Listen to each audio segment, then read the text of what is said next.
All right, it is now 5 o'clock. We'll call the meeting of the WISD Board of Trustees to order. Please let the record show that all 7 trustees are present. This meeting has been duly called and notice of the meeting has been duly posted for time and manner required by law. First item on our agenda, we'll immediately go into closed session according to section 551.001 et sec of the Texas Government Code. It is now 5 p.m.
open session. At this time, I'm going to ask Mr. McCutcheon to lead us in our invocation, followed by Mrs. Kriegel with our pledges. Lord, we thank you for this day. Please help us and guide us as we make decisions tonight, and just bless everybody this summer, as I know it's been a difficult year for a lot of the staff and a lot of the kids. Again, be with us. Thank you for sending your son to die for our sins. We ask these things in his holy name. Amen. Amen.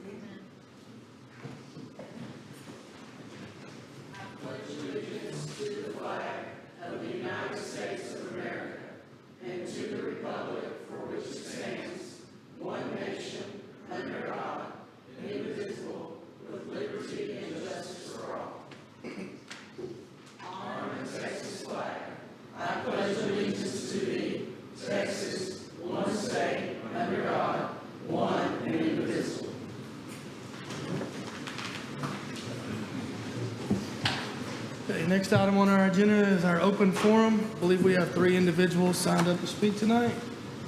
I will call you in no particular order. First on the Greg Pickett. Pickett.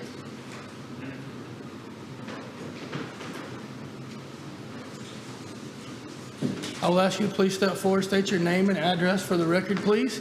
Greg Pickett.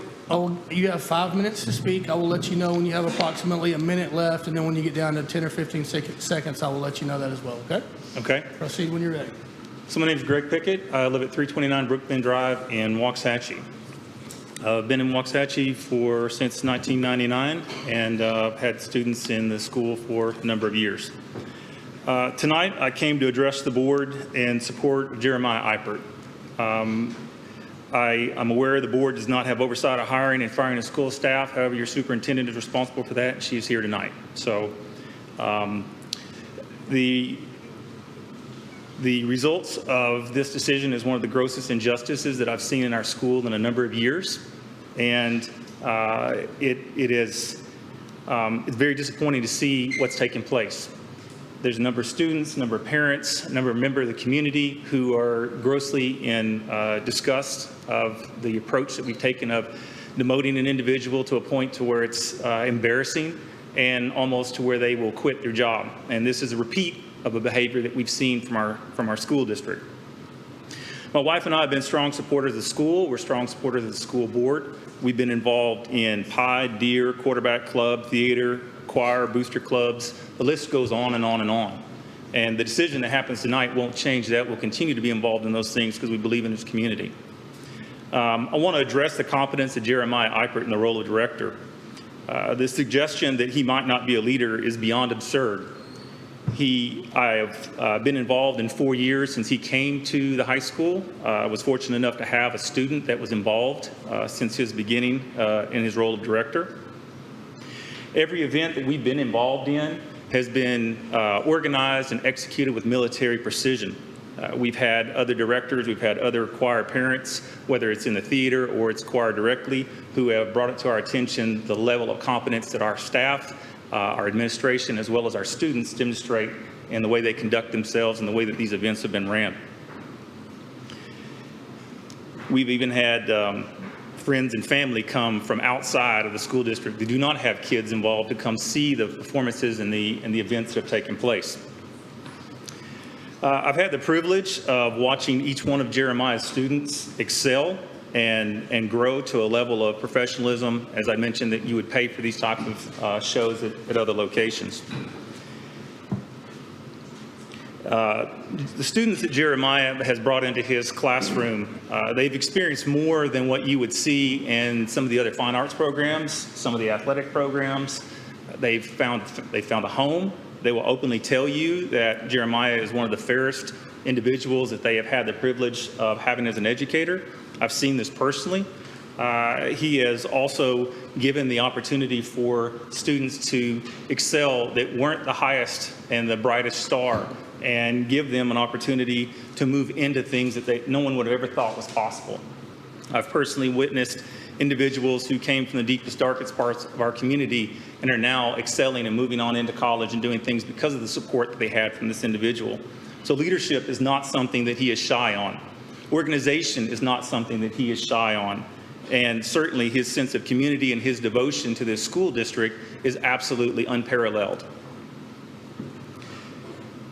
In 2016, Jeremiah became the high school director. Under his direction, the program has flourished. Last year, the 6A category lady choirs earned the highest rank possible, sweepstakes at UIL concert and sight reading evaluation. The rigor of this evaluation is much more difficult than what we saw at the 5A level. The number of choirs participating in UIL has increased to 3, and we had expected all of those to earn high rankings except for the unfortunate events of COVID for this year. 1 minute.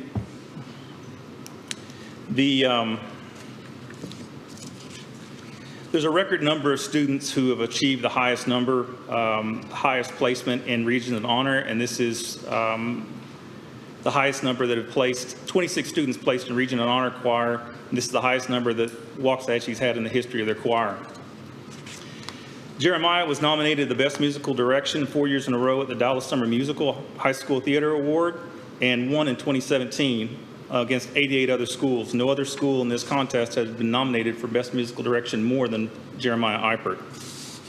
This list can go on and on and on. I've got pages of this prepared. 20 seconds.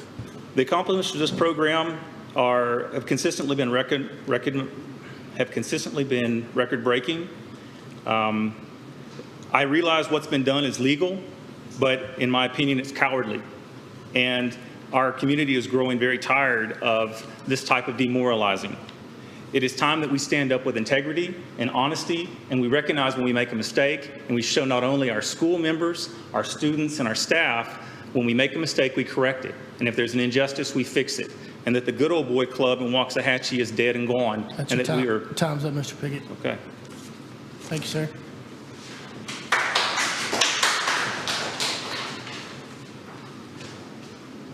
Next is Mitchell Drager.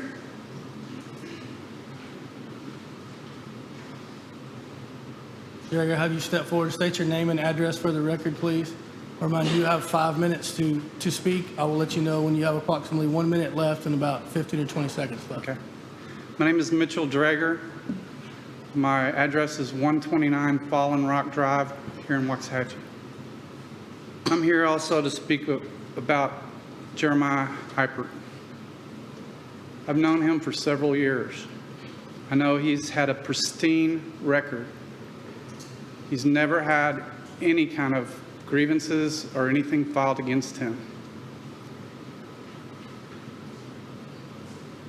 The grievance that I am making right now is from several students.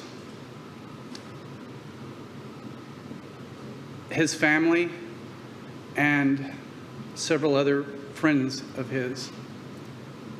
He has never gotten in trouble for anything. He's always excelled at his job. Not long ago, after this all took place, some of the students found that Mr. Morgan, the one that I guess started all of this, I don't know the ins and outs of the whole thing, but Mr. Morgan did the same exact thing to another choir teacher at Goose Creek Independent School District. He also spoke at the board meeting for Goose Creek against Mr. Morgan. I don't know Mr. Morgan. I've never met him. But I understand that this followed him from the last school that he came from, doing the exact same thing. Jeremiah Eipert, the students that I know, the students that I have met and ran into, love him to death. I met one young lady that said that she was very shy, and I don't even know the words. I'm a little nervous. But she said that being around him and talking to him as a teacher, she has excelled in being where she's not shy to get on stage. She's not shy to speak like I am right now. But I just want to speak up for Mr. Eipert. He's a very, very caring teacher, role model, and I wish we could do anything and everything to look into what's going on with this decision that had been made. Thank you.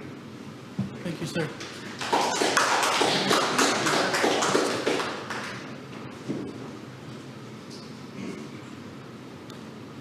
Okay, I can't read the writing. It's Carrie Bickerstaff. I'm sorry. Please come forward, state your name and address for the record, please. And I'll remind you, you have 5 minutes to address the board, and I'll let you know when you have approximately 1 minute left. I had no speech. I didn't come planning on speaking. State your name and address for the record, please. Carrie Bickerstaff. It was Duke. I'm born and raised in Waxahachie also.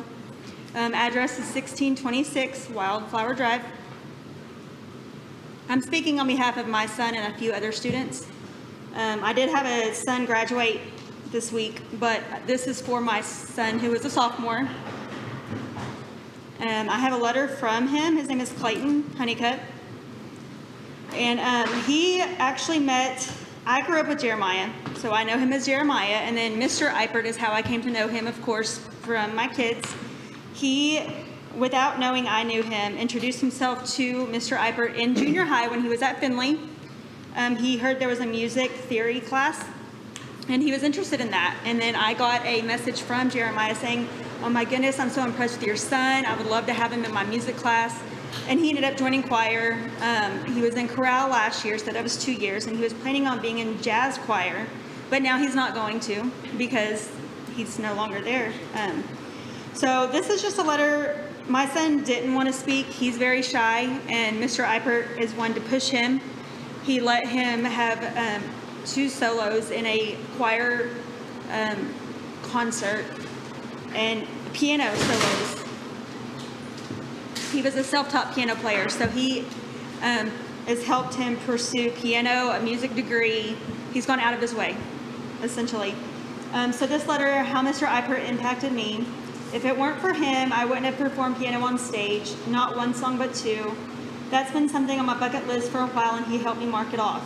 He's always allowed me to practice piano in the morning and even during class sometimes. And I would get videos of him doing this as he was impressed with him practicing.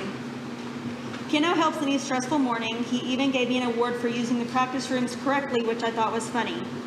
He works hard in anything he does while he has many jobs to do at once. Clayton.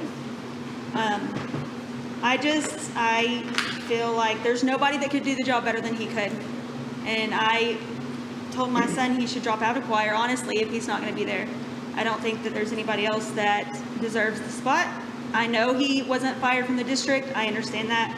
But he was still fired from his job, and that is his job. It shouldn't be anybody else's. That's all I had to say. Thank you very much.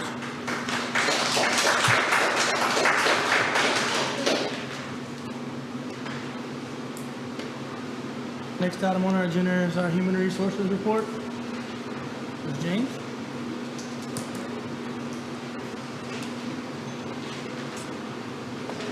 Before you start, apologies to the board, actually, Mr. Nolan sent me that into the crowd. One of the AC units is stripping the breaker, that's constantly in the boardroom. The AC guys are here now, trying to fix it.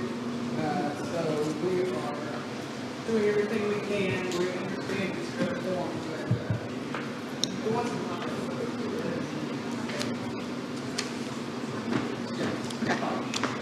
Good evening, Board. I would like to ask that you approve the personnel report as recommended by the superintendent, presented in closed session.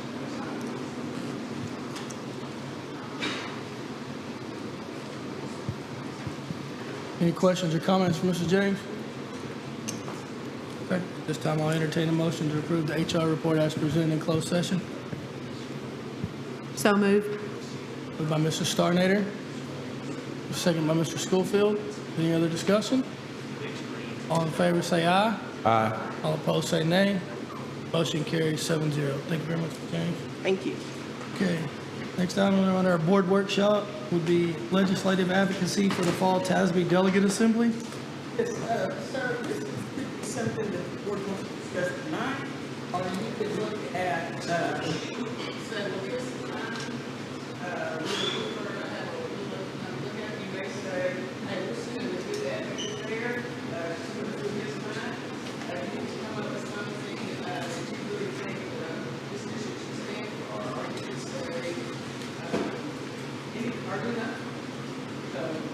spend a wide array of Dr. Payne, do you have any recommendations for us? Because it's due by June the 15th. So,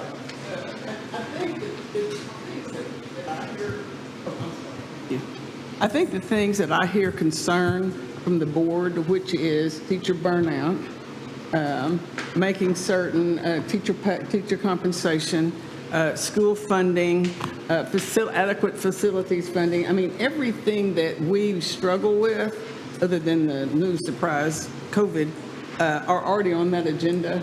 A lot of times, this is if you live in the valley or something, and there's a restriction on being able to put schools near something. Or it could be something the board has been working on specifically with their legislators, and they would like to put a little bit more oomph. PASB, it's been my experience, PASB does invite everyone to do this, but then when you get there, here's the list. And you've been in that room before. This is where they have the frisbees you kind of use to vote. And so you have a lot on your plate. I just know that 2 sessions ago, it was, they came up with a major plan, and unfortunately, the last session, they worked.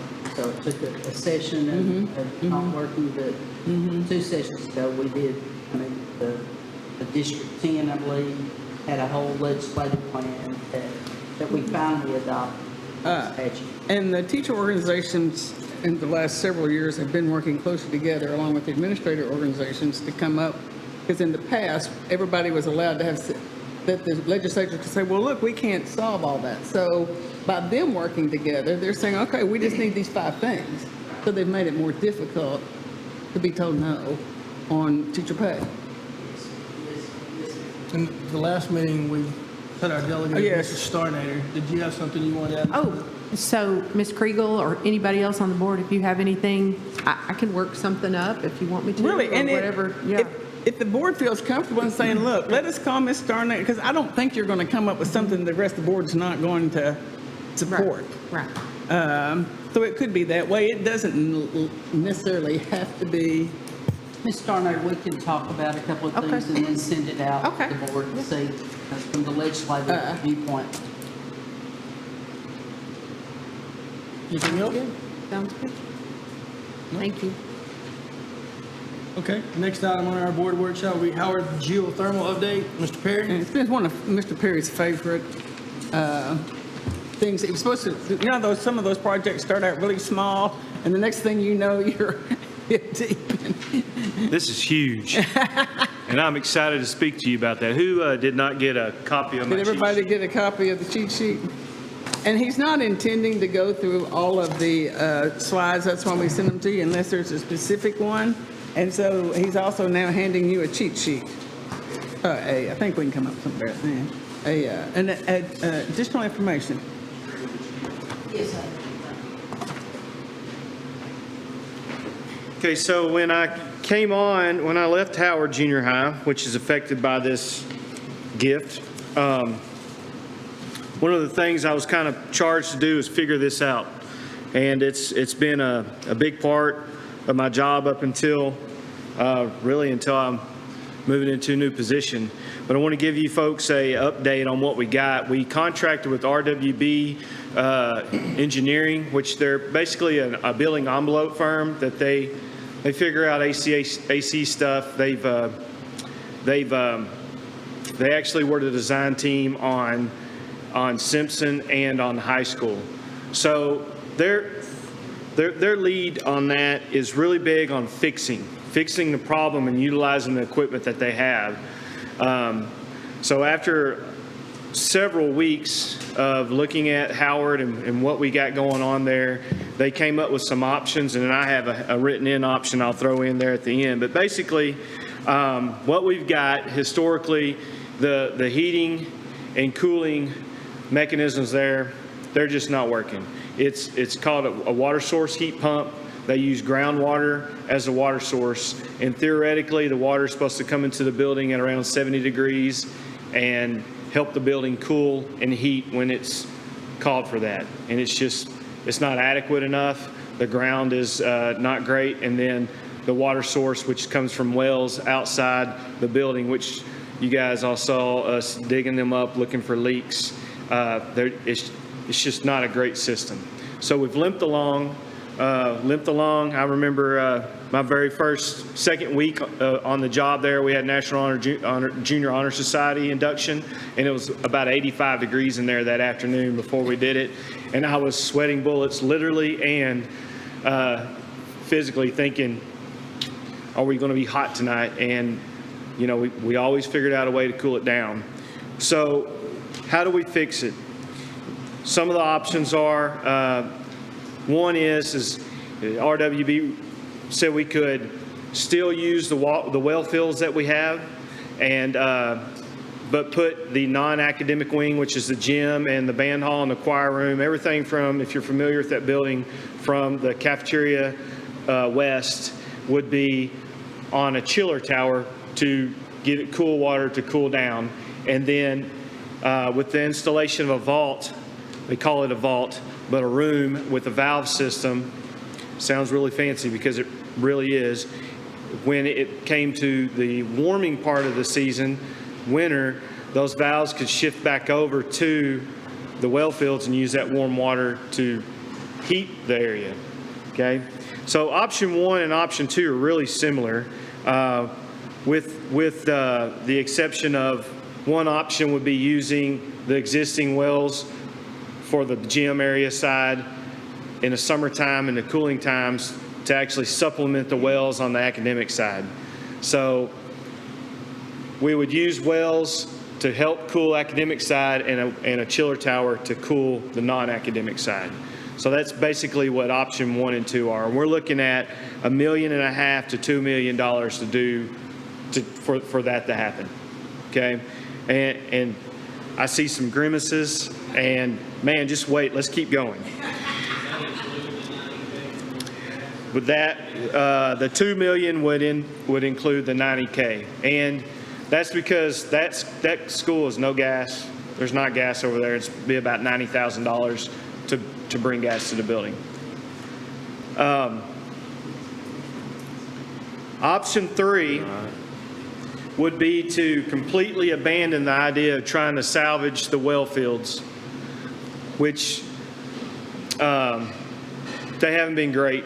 And 2 of the schools that we visited when we were looking at elementaries had the same system, same age, and they had the same issues. So it's kind of like buying that first year of the Dodge pickup, not a Ford, but a Dodge pickup, Mr. Schoolfield. And there's always problems with that first year. Well, I believe that this was the first year of the Dodge geothermal system, and we're having a hard time keeping it running.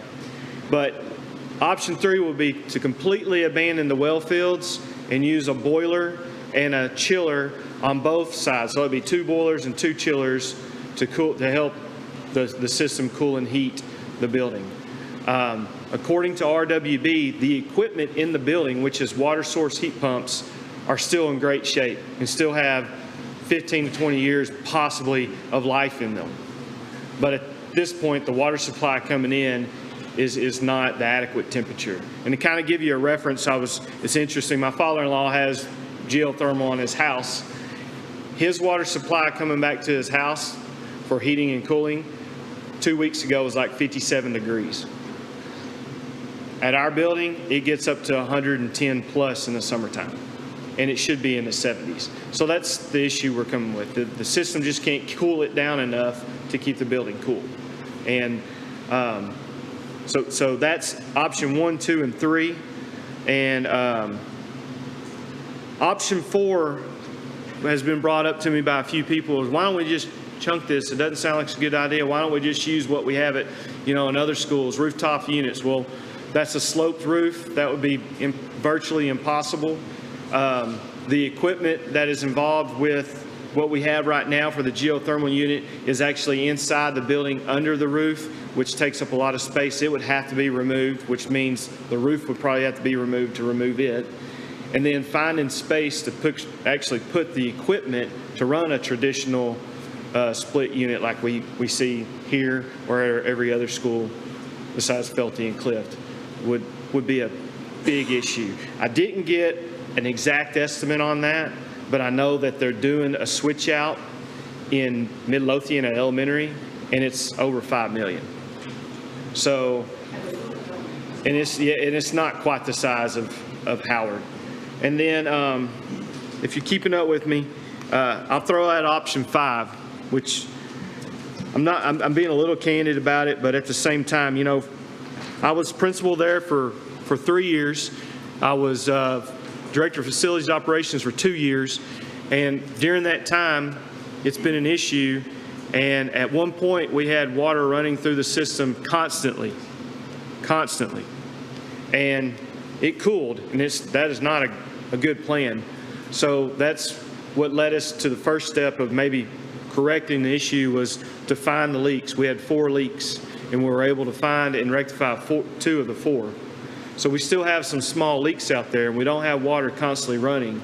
But no, that's where we're at right now. Is we're at option 5 right now. That's how we're operating. Is we have water running on a regular basis through these loops because we have leaks, just to keep the cooling at a temperature that we can have class and have work there. So any questions from you folks?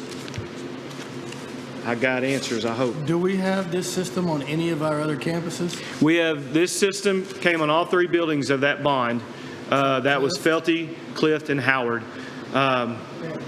Ideally, rocky ground is ideal for this. So Clift has been relatively pretty good. We haven't had issues there as we have at Howard. Howard was on, and Mr. Craig could tell me, quote Mr. Craig, on the biggest seep in Ellis County is what your daddy said, right? Which means it's just insulated ground, so that heat goes down and stays in the water instead of dissipating out.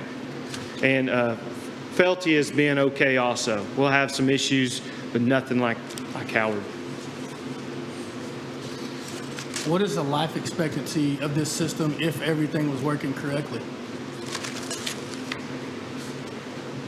25 plus. And how old is it now? That building opened for business in December of '08, so it's 12. It's ran for 12 years.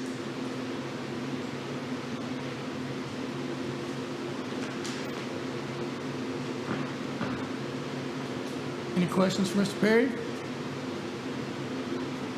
Any suggestions on how you'd like to move forward? Do you have a particular recommendation? Or is this just an You update? want a professional recommendation from the former Director of Facilities and Operations? Right now. When I look at it, the vault idea sounds really cool, and I know that Nathan Hart, who's the lead on this project, he prides himself in being able to fix current systems and utilizing the equipment that's there. I think that the more moving parts that we have with the issues that we have in the wells, the well fields, we know there's issues there. I really think that we should utilize the water source heat pumps we have with chillers and boilers. They're not the most attractive thing, but I think that we're going to continue to have issues with the well fields, the leaks. One of the schools that we visited when we were looking at elementaries, that principal had been there 8 years and they'd already dug up their wells twice. So that's a lot of money every year. Option 3 is what you're saying? Option 3 is probably which way I would lead. I was going to ask your friend in the audience there in the blue shirt with glasses the same thing. Not to contradict you, but I just know he's got a lot of experience with it as well. And I see him nodding his head. What would be the life expectancy of going that route? Talking to one of the other members of the RWB team, she said just by looking at our equipment, because those Munters units haven't been used much, she said 15 years easily out. I mean, just hip shooting it, life left and nose, that they're in great shape. And they have adequate volume. They can handle what that school has. And if we went option 4, what is the life expectancy of a completely new system?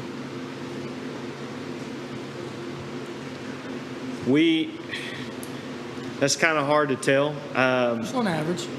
Shooting from the hip, our maintenance plan calls for new HVAC things between 15 and 20 years, but if you have something that's state of the art right now, it may be in great shape, but more than likely no more than 20 years.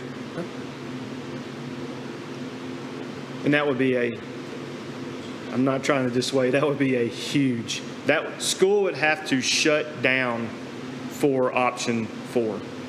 Shut down. Any other questions or comments, Mr. Perry? All right, thank you very much. Sir, thanks. Okay, item C, economic impact of COVID-19. Mr. Calder, that would be your territory, correct? Yes, sir. Good evening, Board. Wanted to have a real brief discussion about the Texas economy. And this is all going to be hinging on COVID-19, but just kind of get us all on the same page. We'll be talking about budget over the next couple of months with the adoption in August, so it's a good place to start. Just some facts about Texas economy. The annual gross state product of Texas is about $1.9 trillion, second amongst all U.S. states, only to California. If Texas were its own independent country, we'd be number 10 in the world in gross domestic product. We would be ahead of other countries, Canada, Russia, South Korea, Australia, Spain, Mexico. We could keep going, but those are some of the bigger ones that would be right below us. Texas has a very diversified economy, very diversified economic activities, but we're still highly dependent on oil and gas production and extraction. Texas is home to 51 of the Fortune 500 companies, and this is one that I actually had never even thought of, but it's on the comptroller's website, so it must be true. Annually, we have about $264.5 billion in gross exports in and out of the state of Texas. That is more than California and New York combined.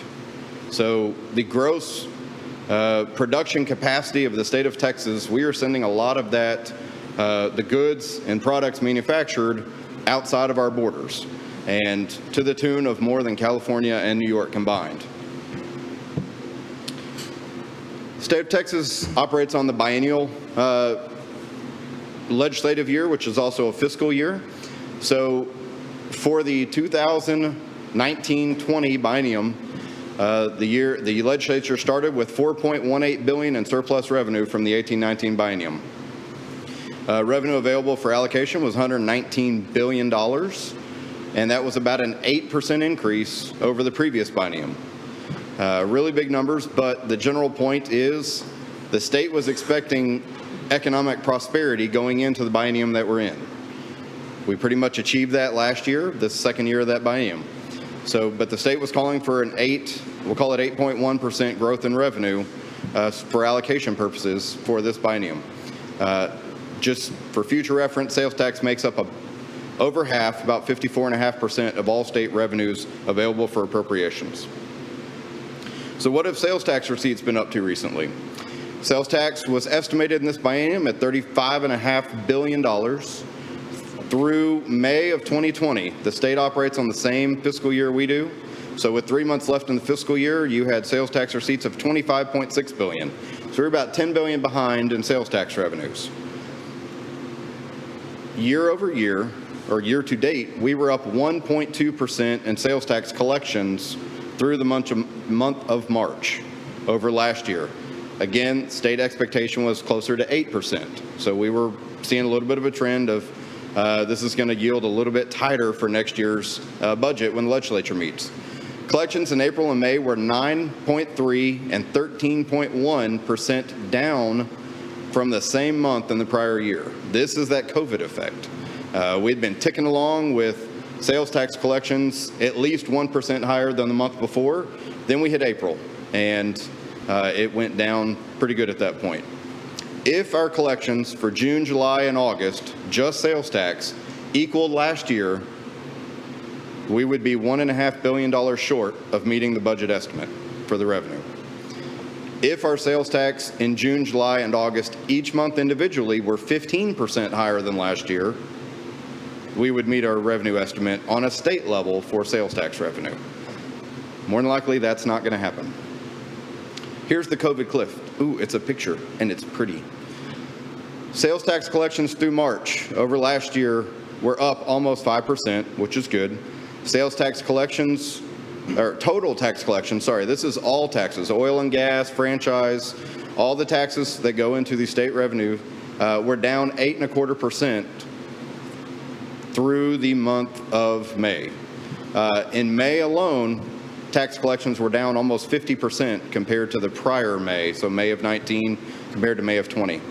Oil and gas production, or severance tax, was down 13% through the month of May compared to last year. But in the month of May alone, oil and gas severance taxes were down 75% over May 2019. While that's not as much to do with COVID, that's more of the oil and gas wars that Russia and Saudi Arabia were having amongst themselves. We kind of got wrapped up in that. You saw oil get down as a commodity, down to zero. One day it even intertraded negative. We know that's not realistic, but with the surplus of oil production coming out of Saudi Arabia and Russia at that point, you saw oil down well below $20 a barrel, and that's just not sustainable for the economy at that point.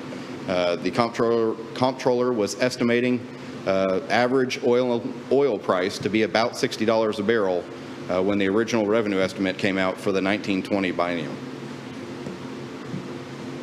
So where do we go next? Legislature returns in January. Probably will not have a surplus, and more than likely will have a deficit budget that they're going to have to allocate some funds for the next biennium to cover spending from this biennium. Maybe healthcare, maybe education. Hopefully we don't have some sort of natural disaster between now and then that will take additional funds to cover. The governor, lieutenant governor, and speaker have all sent a letter to state agencies telling them to plan for a 5% reduction in the current biennium that we're in and going forward. So far, education, I call it primary education to differentiate us from higher ed, but primary education has been exempted so far from the calls for cuts from the governor, lieutenant governor, and the speaker. But with education as a whole, funding making up almost 40% of the budget, and the revenue shortfall that we are on pace for, I don't know that that's necessarily going to continue. Some economists have predicted that our economy could rebound similar to that of a natural disaster, where you slow down for a 4 to 6 week period and then you bounce right back once everybody gets back open and going. At that point, that would be good for our economy, but we're still going to have a little bit of a deficit. All that to say, we still haven't fully recovered from COVID at this point. We still have limitations in place, so I don't see that happening, at least in a short-term level. That may be a more long-term recovery going into the fall. But we do need to be deliberate in our decisions that we're making, not only for the end of this fiscal year, but next year going forward, because I truly anticipate, while we are not part of the 5% budget reduction at this point, I think we need to be prepared for it. Because again, with education making up that much of the state economy, it's only natural that if the state's got a budget shortfall, they're going to be looking to the biggest pieces of that budget to make the most impact. So all that to be said, we're looking at about a 5% reduction for next year in state funding. We're planning that in. If it doesn't happen, that'll give us additional resources that we can make decisions with. But right now, we're going to plan on it. One of those plan for the worst, hope for the best kind of scenarios. So with that, just a real quick update on the economy. Just kind of letting you know what we are looking at going into next year's budget cycle as we go forward. So with that, any questions that I can answer? Mr. Calvin, Yes, there was ma'am. a lot of additional funding that we were supposed to get this year. Have we received that funding? There are a lot of things that we have received funding for, and there are things that we're still waiting on information from the commissioner's office. Teacher incentive allotment still hasn't been fully rolled out. They're still phasing that plan out. Most of the things that required additional information from the commissioner, yes, ma'am, we have received some, at least preliminary estimates. One question, though, is with those additional, not necessarily grant-based fundings, but additional on top of the basic allotment, how do those fare as we go into the next biennium legislative session as well? Right, but we did receive this year. Yes, ma'am. Example, There's- Global should have received around $300,000, I believe, for each of the kids having an associate degree. We did get money for the College Career Military Readiness Outcomes Bonus. Right. That is included within. That was one of the funding components that we expected additional information on. That is been funded. It's included in there. There's also been the additional, or the SAT and ACT testing, where the state will pay for one version in your junior year or the spring of your, or fall of your senior year. That money has been allocated. We've seen that money on the funding templates. But again, those are things that, while they're good in principle, they also cost money. And if the state's looking at a shortfall, those are things that we're going to continue budgeting, but we're also optimistic that I those. just wanted to be sure we had the money in the bank this year. Yes, ma'am. This year we've been good.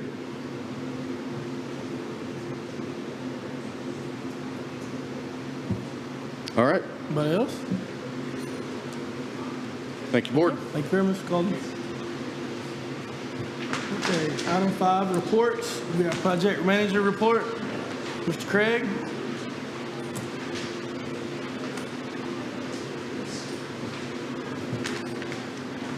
Good evening, everybody. It's good to see everyone. We have a lot going on right now with our projects, as you can imagine. And we're going to start with Simpson Elementary. And look, if you see that picture, you see that Mr. Simpson's name is in the lights up there on the top. I'm not sure if he's seen that yet or not. I need to send him this picture, I guess. But we are doing well. And all right, on the outside, we're going to start on the outside first. We have playgrounds going in. This smaller playground that you see on the left side is it's done. It's pretty too, isn't it? Isn't it beautiful? The one on the right is going to be basically the same, it's with the turf around it, and that one is located just outside the cafeteria. The one on the left is located just outside kindergarten and first grade wing, our area D. Not as fun to look at right now, but oh, what fun the basketball court will be when it gets done. And so it is. They started that this week as well. We've got RPIs out doing the dirt work right now. It's amazing to me. I've been in construction basically all my life, and it's still amazing to me how much goes into the ground, how much cost goes in the ground that you never see.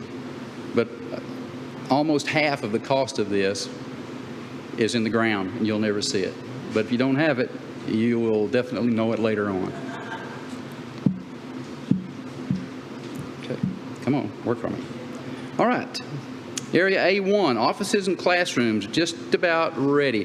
Now, I don't know if you can tell it or not. We've got protective covering over the carpet, but the carpet is down in that office on the left. And this is where Miss Wilson will be hanging her hat every day. This will be her office, and she's going to have a great view. Unfortunately, she's got a dumpster outside her window right now. It's not so great, but eventually it will be good. And then you can see the science lab. Isn't that a cool wall? We just got that up Friday.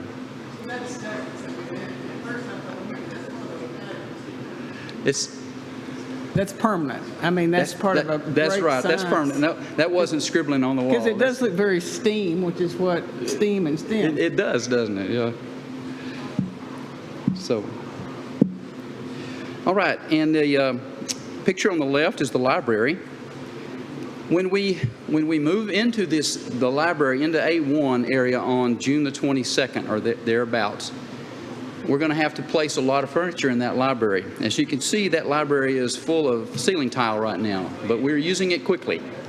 And so we may have to place some things in the cafeteria temporarily, but we'll get it to the library as quickly as possible. On the right side, you see the theater arts, or the little black box, if you will.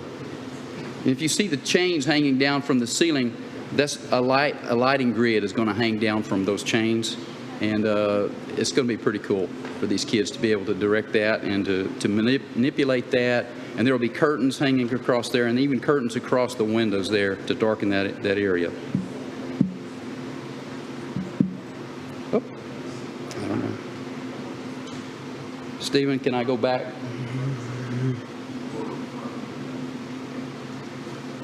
Let me pull this out.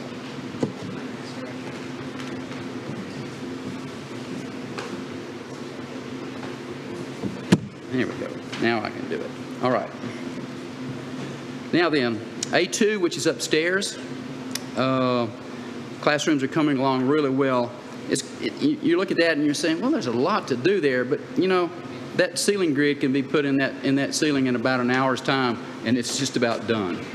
So they're putting in all of the millwork right now upstairs, and then on the right side there, you're seeing a collaboration area upstairs. This is on the west end.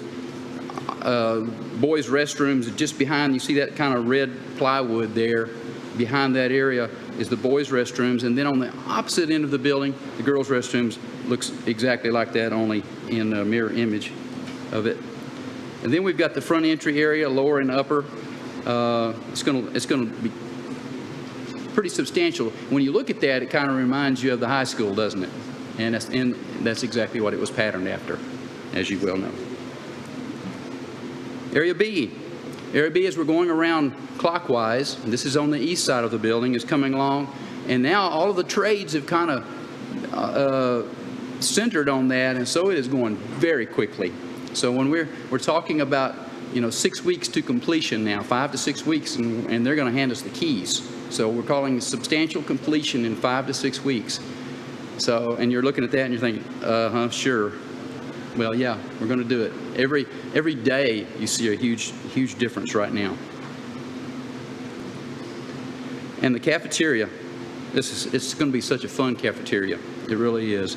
Looking on the left picture, you can see into the kitchen area. You see all of the bubbles going on, and that is one of the busiest floors I have ever seen. And so we will be cleaning and waxing these floors, this area, this week. By Friday, that will be nice and shiny. There'll be wax on the floors by Friday on both those. And the stage, as you can see, already has the millwork all the way around the stage itself. And as soon as the wax and everything is done, then they'll be bringing in the curtains. And the music room is located right behind the stage, and it is phenomenal. It actually, I mean, I've asked several people, carry on a conversation as you're coming from the corridor, but keep talking, and then listen to the acoustics as you get into that music room. It's going to be fantastic. And the gym is probably going to get me in trouble because it's so very nice. We're going to have a lot of jealous coaches here, but it is super, super nice. It really is. Now, Area D shines, and it does. As you can see, what wax on the floor and ceilings in place looks like. And you can see that new playground out through the window. This is on the west end of the kindergarten wing. And then we have a collaboration area here, also in the kindergarten wing. The next one, classroom, you can see directly out to the playground. And then a collaboration area on the first grade wing. Really is super good. Now we're in the courtyard. Canopies and musical instruments are going in right now. This was taken this morning. All of these pictures I took this morning, in fact. So they're getting ready. You can see that auger on that Bobcat digger is digging piers for all of the canopies that are going to go out there. There'll be 4 of them.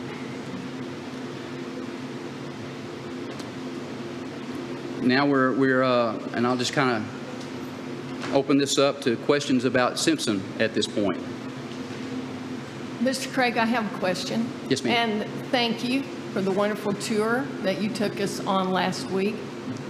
You're But on the tour, as you know, we noticed that there were no awnings for the students to be under when they're coming and going from school. Right. And we were told they were cut from the budget. Well, I found out Thursday when we were in doing the punch lists all day Thursday with the architects that was not the case. I misinformed you. They never were on there. So not to say that we can't do something about it, but I wanted to be sure that I clarified that because that's what I was thinking, but I was incorrect. So, and with Mr. Calden in here, is that doable to get awnings?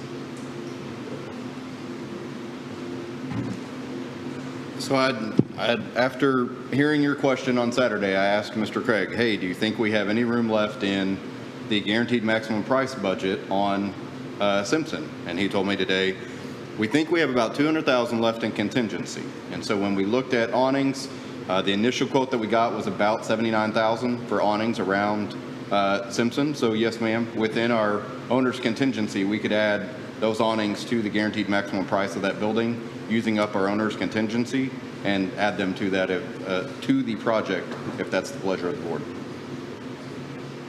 That's great news. And while you're still up there, Yes, ma'am. Wildman is still needing the awning. You know, their kids have the same thing. They're coming and going in the rain and all that. What's the status of that? I don't have a quote on Wildman awnings at this point. I really don't know. That would all have to come out of general fund. We could definitely look at that as one of our priority projects for next year. I don't know that we'd be able to get that done over the course of the summer, but we could definitely try. Okay. And that was one of our, hopefully, if the bond issue had passed, would have helped, so we've pulled that out. But yeah, I do actually have a price that Michael got. And another area that we need an awning is at the high school where the life skill kids come and go. I mean, they need one in the bus area too, but the main thing is the life skill kids, they're getting wet and they're not slow moving. Is that a possibility? You want that one or me? You want me to do that one? Okay. So at the high school project, so that's back on the 2015 bond. At this point, we have $320,000 of bond monies left from that project. $20,000 of that's going to be earmarked for the bond audit that we're currently doing. So again, within that $300,000, yes, ma'am, we could add an awning out there if that's the pleasure of the board for the SPED, the entrance to the SPED wing. As long as that awning price is under $300,000, we'd be just fine. I think Mr. Perry has Got something to add on. I have an update on that. We're quoting that out already on the high school. There's an awning coming out of the high school of choice and curriculum area too, where people enter and come in. Because we have money on the bond issue, we had talked to them about that. So that should be coming. The same company that did Dunaway's just a few weeks ago is going to quote us on that. So it should be coming Great. this summer. That's great news. Thank you. And Mr. Craig, since you're our project manager forever, we would, I just know that this is something that's always been important to the board and to me, that before we start, I love Simpson. I love it. I love the color. I love the special concrete. I love all the animal prints and all of that. But before we start looking at those things, would you make certain each time that I'm not talking about the Cadillac version of awnings, okay? That we got to have awnings everywhere. But the appropriate awnings would be put on before we start looking at some of these other things. Because there's nothing worse than a wet kid, and you know how it rains in sheets sometimes, but that shouldn't be thought of. And I'm not saying you thought of it as an option, because you became project manager, I believe, after that project got started. That's right. So, but just make a note. I will. Okay, thank you. It's tough on the and beautiful school. Tough on the staff too, standing out there. Well, yeah. Yeah, it is. All right. All right, now let's move on to the ag science. I'll try to speed this up just a little bit.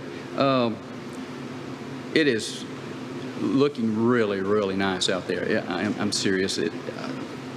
I love this facility.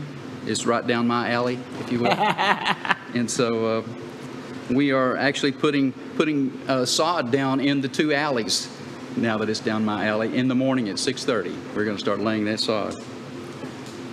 So working together pays off every time.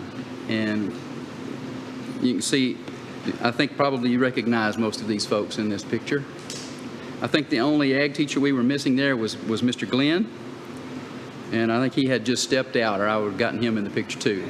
They were all there helping us do the final wash down on Friday. There's the sod ready to go down in the morning. I soaked it down just about 2 hours ago, so 3 hours now, I guess. And in the right picture there, I don't know if you can tell or not, there's several flags going down through there, putting 45 robin hollies down through there as a barrier between us and the apartments. And then I couldn't help it, but it does look good from every side. And inside, setting tables up for a banquet in the morning. We've got Action Fire out there. They got everything done on the irrigation today, and it was okay. The fire marshal was there when I left, and all of the bat security was tying in all of the strobes and the horns and everything, and that was good when I left. And Mr. Pate was supposed to find out the fire extinguisher location before so we'll get that up tomorrow before the banquet, and we're going to be ready to rock and roll. We're looking forward to it. There's just a couple of other views, and the one on the right is the classroom. That's pretty cool too. And it is quite a place. That is it. Any questions for me? Go ahead, Ms. Krieger. Make sure your microphone's on. Had one question. Okay, so tomorrow night, is it going to be cool, hot? What do All I right. need to prepare for? All right. These buildings are absolutely amazing. But in the area that you see there in that left picture, there's no air conditioning in that area. However, we turn that fan on, that big fan at the top, it is comfortable. And what I told them to do is we're going to keep everything closed up until about 5 o'clock tomorrow. Then we're going to open all those other rooms up and set some fans in there, and we're going to blow all that cool air in there. But I think we'll be comfortable. I think we do. You bet. Anything else, Mr. Craig? Thank you very much, sir. Thank you. Okay, next item, our special education departmental review. We have Dr. Walker, Stetson and Associates. Yes, sir. Stetson and Associates have a reputation for doing special ed audits across the state of Texas, and you may be in other states and I just don't know it. But I've worked with you for years. They do excellent audits. They're thorough, but they come in with the attitude, what can we do to make this better? They've worked hand in glove with Ms. Thomas. She's been very happy to have them and work with them. But thank you, okay? So yes, this is Dr. Walker, and Okay, can you hear me? Good evening, Honorable Board. Dr. Kane, thank you for having me here. It's been a pleasure working with your district. Everyone, I want to start out saying everyone was very welcoming, cooperative. It was a great experience, and they had a lot of good things to say. So what I did was, the report is very, very lengthy. It has a lot of stats in it, a lot of information. So we put it into an executive summary, which you've been provided. And then the PowerPoint is even more brief than that. So basically, when we come into a district and we're looking at special education services, they impact everything across the board, from health services to instruction to discipline to everything. So we look at it from a lot of different perspectives. So we meet initially with special ed director, executive membership, and we have a discussion about what depth and breadth do you want in your evaluation, and what are the critical concerns you have up front. And then we have a meeting of key stakeholders, which is usually an executive committee, and we talk about the guiding questions and the themes that we're going to be looking at, and anything specific or unique to the district that they feel like they really want to make sure that we address and look at. So, did I do that? Do I just wave my hand and, sorry. So we have 10 methodologies. So we look at planning, meeting key stakeholders, and then we also ask the districts, what districts would you like to compare yourselves with as far as statistics goes? We look at PEIMS data, and when we compare your numbers, your enrollment, your scores of students with disabilities, and so we were provided 7 districts to compare from the district that they gave us, that we looked at their scores and put them in a chart of comparison in key critical areas for special education students. And then we looked at district information. What kind of information about special education programs and services on the website? What kind of operating guidelines are there? Just some basic information like that.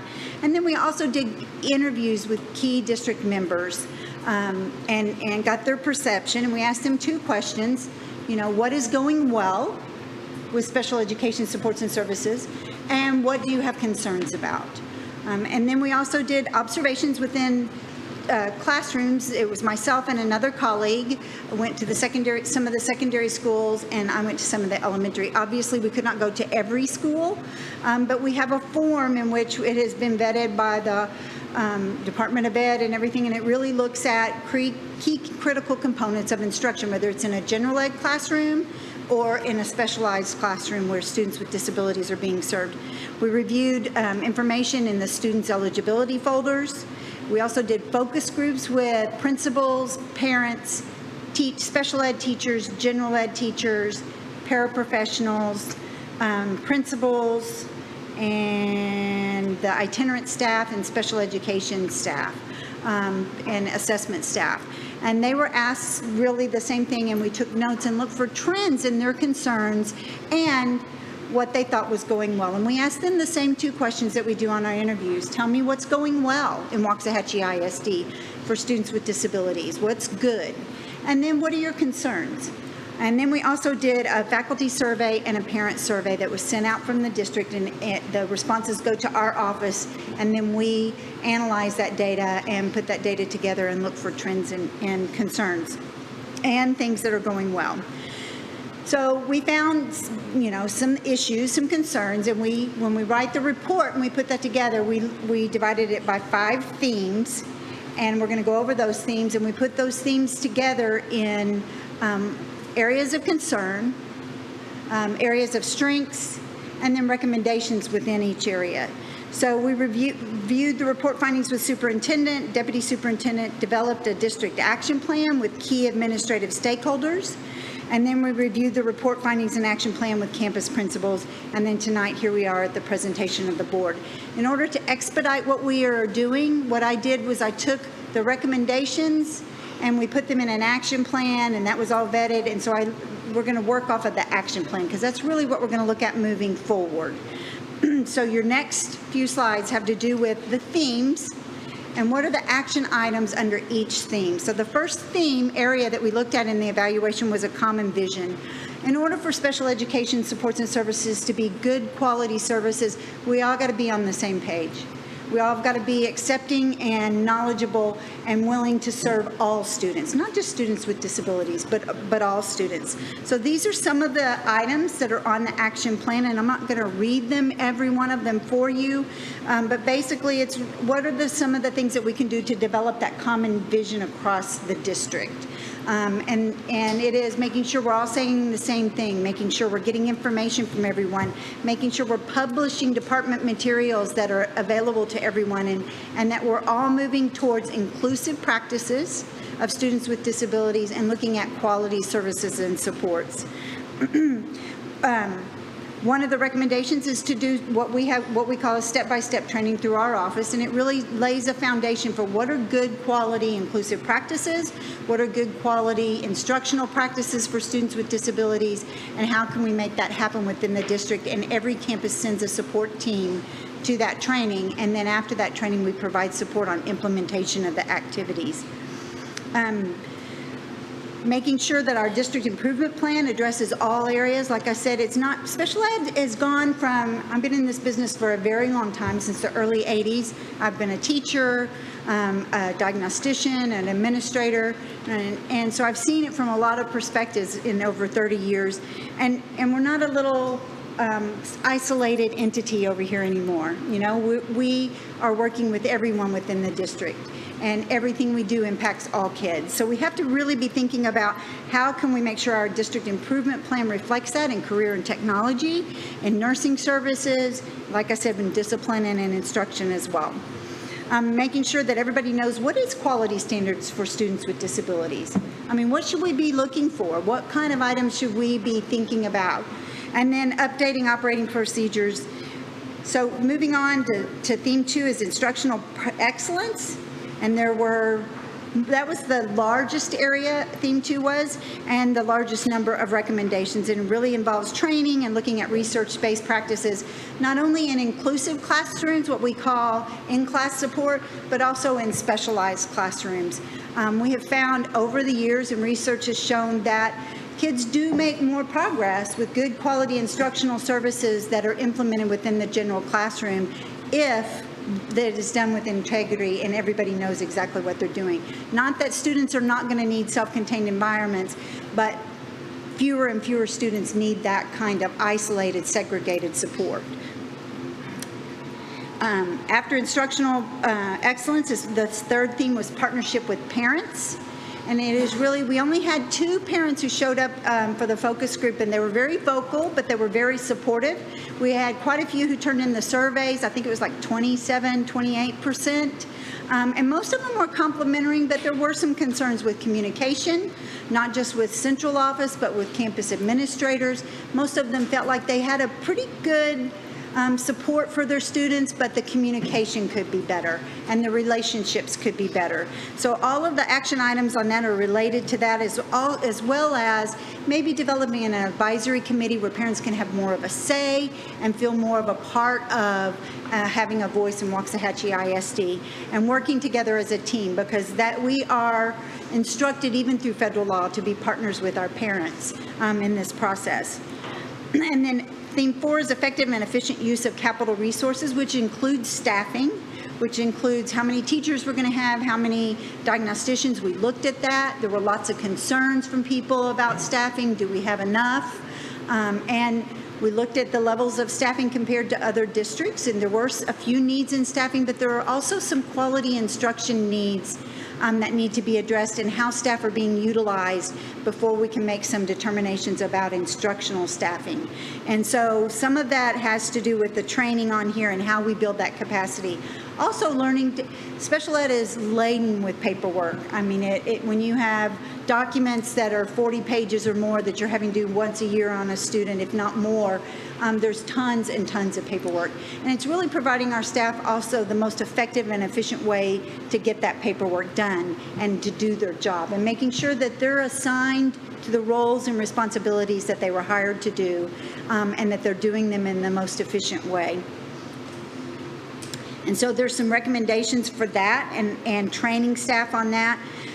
Looking at how quickly we get our evaluations done. Your eligibility percentage in Waxahachie ISD is close to 14% of the students with disabilities in this district. That's rather high for the state. We don't want to ever be a gatekeeper and say this kid doesn't qualify or this kid does qualify, but the typical average across the nation representation is anywhere from 10 to 12%. There are pockets that are 14%, but it is more rare. So one of the action item plans was to look at why is it just naturally to the community in which we live in, or is it within our practices in assessment and eligibility? So we need to kind of look at that and see that we're looking at how we're qualifying students. The last theme was full compliance with federal, state, and local mandates. Special ed is very, very, very compliance driven. Audrey and her staff have to monitor probably over 40 to 50 compliance items on several different sets of compliance documents, and that we're charged with addressing, from instructional performance to percentages of least restrictive environment, to disproportionality of ethnicities in special ed or in other areas. So we have a lot to look at. So some of those, the district is mostly compliant, but there is some area for growth that needs to be done. So, and in conclusion, there's a lot of positive things going on in the district, lots of good foundation to work from. You've got a great leadership staff, principals, administrators that can get some things done and make some of these improvements. And so the action plan, I think, is very doable. We put it in a phase of a 3-year implementation. A lot of things to be done this year, and not knowing how school is going to go this year with the COVID-19 stuff, it may take the full 3 years to make some of these things happen. So any question, that's really a brief overview of a very long report. but it kind of gives you the foundation of what best practices are and where we need to move forward so that Waxahachie ISD can be known for their best practices in special education. Will your company continue to work with our special ed department to ensure that we do move towards compliance? We certainly want to, and Dr. Kane and I have talked about, yes, there are some things that we will definitely put a proposal together. We've been doing, Dr. Kane said she's known my boss for years and years and years. Dr. Stetson's been around a long time. I'm a retired special ed administrator from the Metroplex area, and I've known Dr. Stetson for a very long time. They've been in business for over 30 years, and not just in the state of Texas. We serve clients across the nation and internationally. So we'll put together a proposal of what we can help with, and then they'll decide what they need help with and how they want that to happen. Every district is so unique. That's why doing the action plan and coming up with what is important to you as Waxahachie ISD to work on. Ms. Krieger, we don't want someone to have to start all, I mean, this is so in-depth and so thorough and so needed. Some programs, it's easy to just go in and the program director, we can help. But this is one that we want to go by the numbers. And like she said, Stetson and Companies. That sounds wonderful. So you think it's a 3-year plan to implement the whole plan? I'm so sorry, that fan is so, could you say So that? you think it's 3 years to implement this whole plan? Yes. Maximum.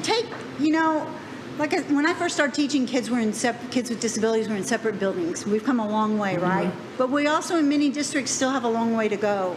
And changing the way people believe that kids can learn and making sure that everybody has the resources and the training they need to provide services to kids, including special ed and general ed teachers, takes time.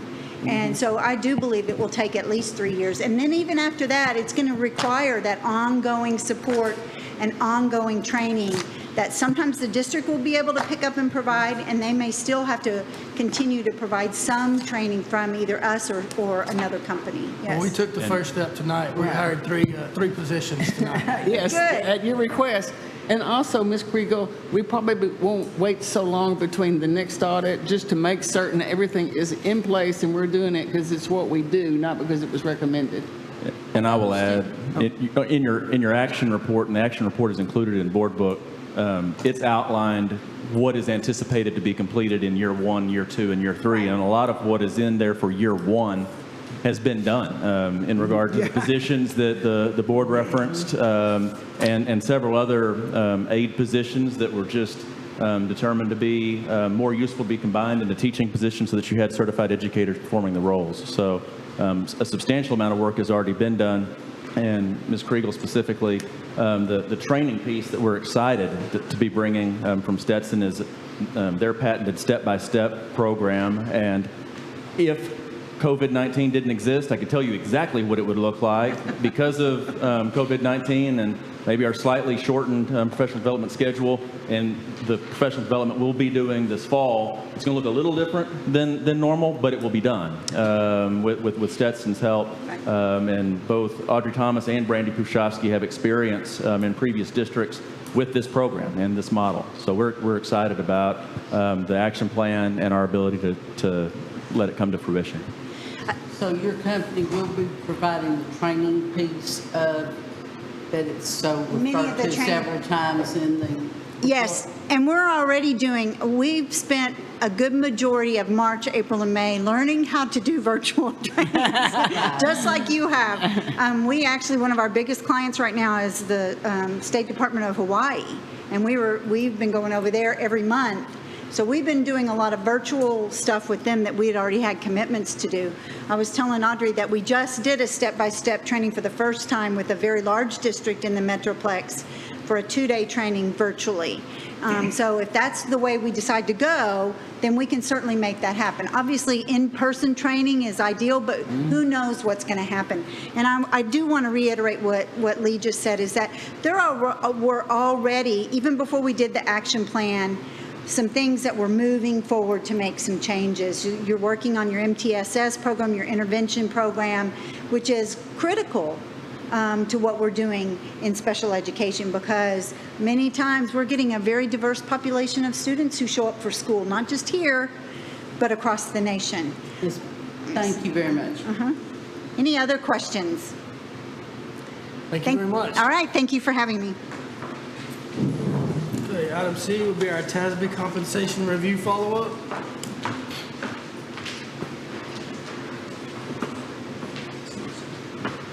Oh, this is for our high tech, okay.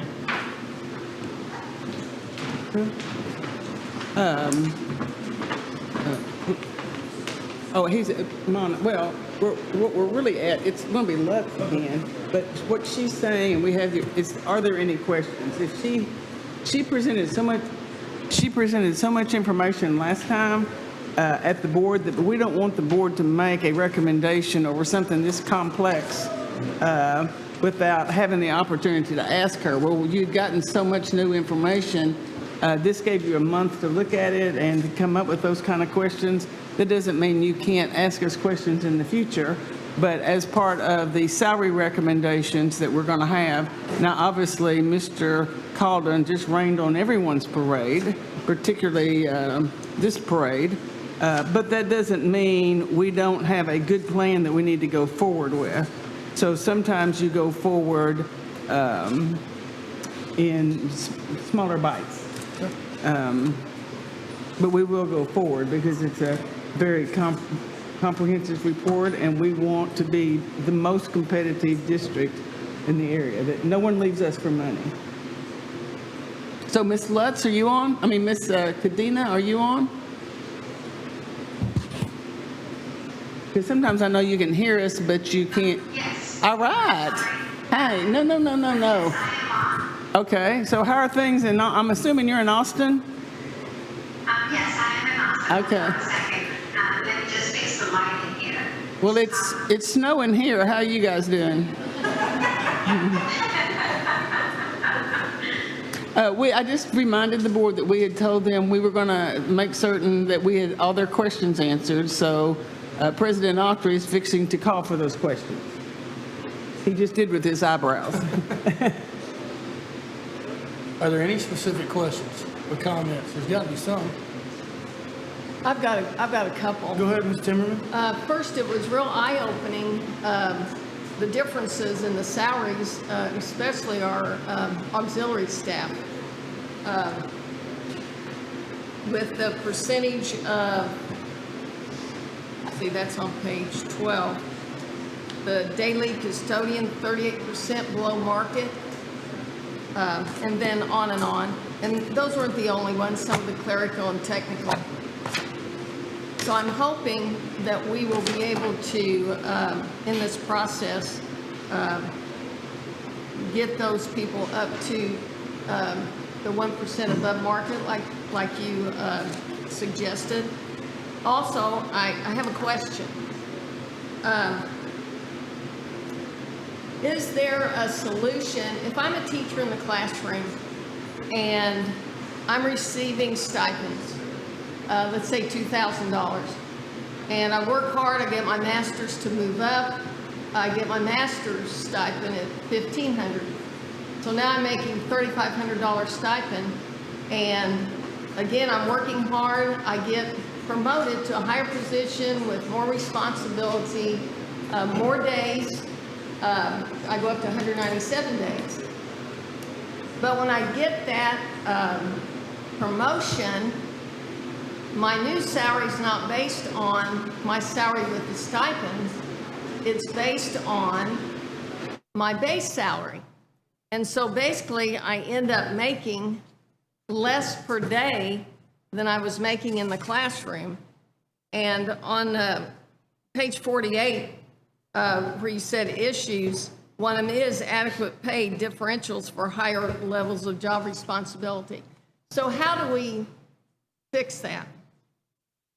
Where we're using what teachers make when they leave rather than take those stipends away and base their raise on their base salary. So was that a question for me? I'm sorry, I was Yes. having a little bit of difficulty hearing. Yes.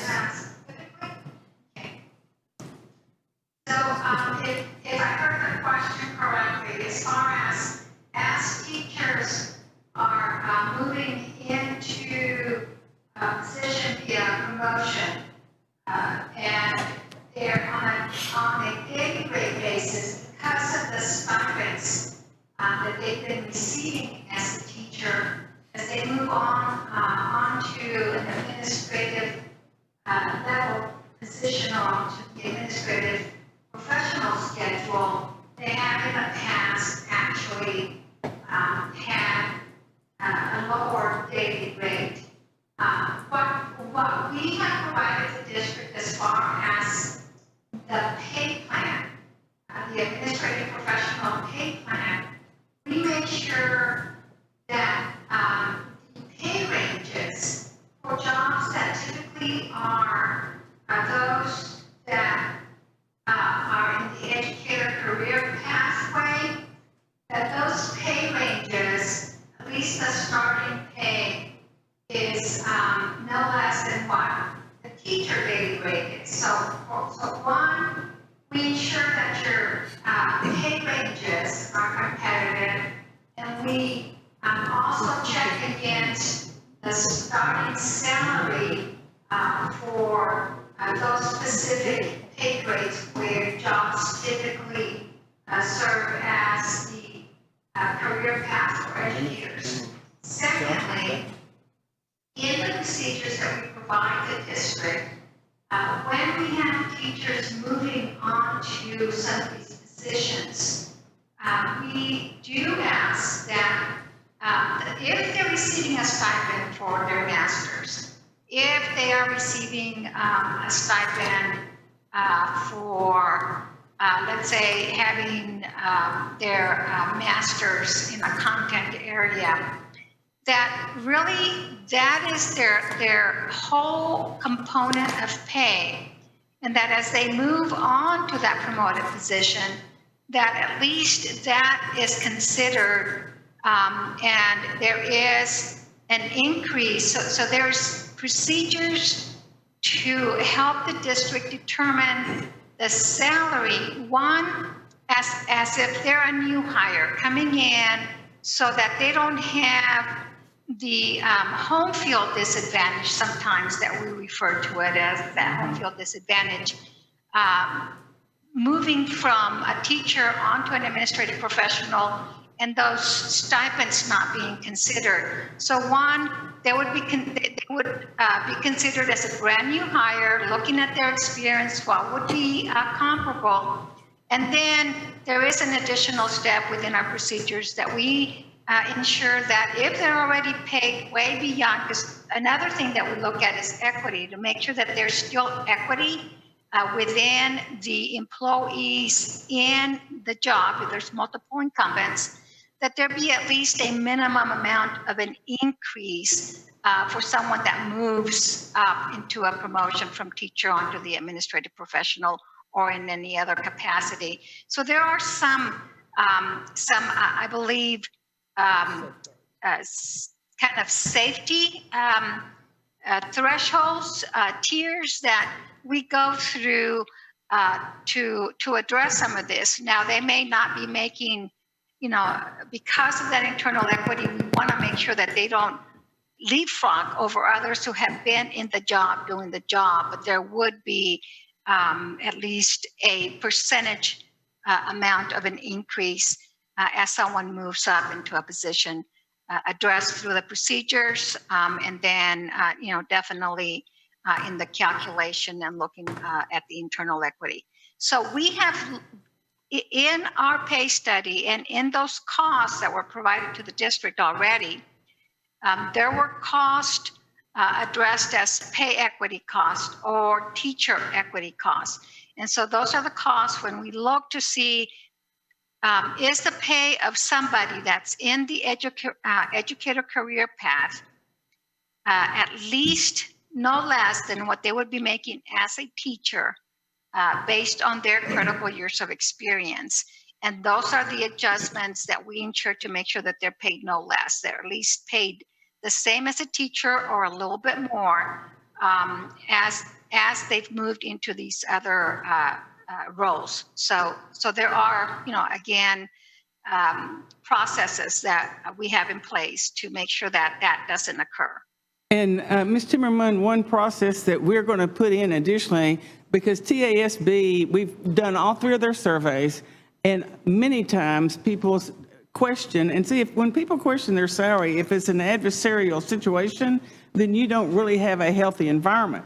So if they feel like they were unfair, TASB has always allowed us that we would say, okay, we have a 3rd grade teacher who has X years experience and she gets stipends for these things. She's not going to be an assistant principal. We are offering her this salary. She feels like it's not enough. Here's what everybody else makes, and they make the final decision. And it really helps when our employees feel like somebody else comes in from the outside who, because we don't send them their name. So that's another safety net.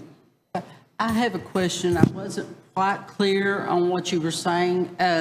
So you have a teacher that's on a 187-day contract, and she moves to, say, be an assistant principal. And so now she's, well, let's just do with a 197 because that's easier. So you take what their salary would be from a 187 to a 197, which is 10 days, and you add that to it, and then plus a percentage, or for moving up, or exactly what are you saying? I'm sorry. I mean, will they get just their teacher pay and that's guaranteed, or will they get their teacher pay times the 197 days?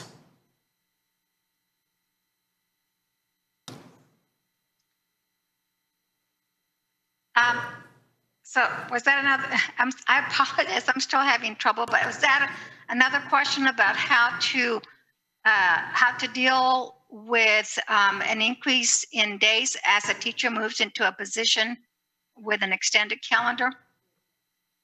Okay.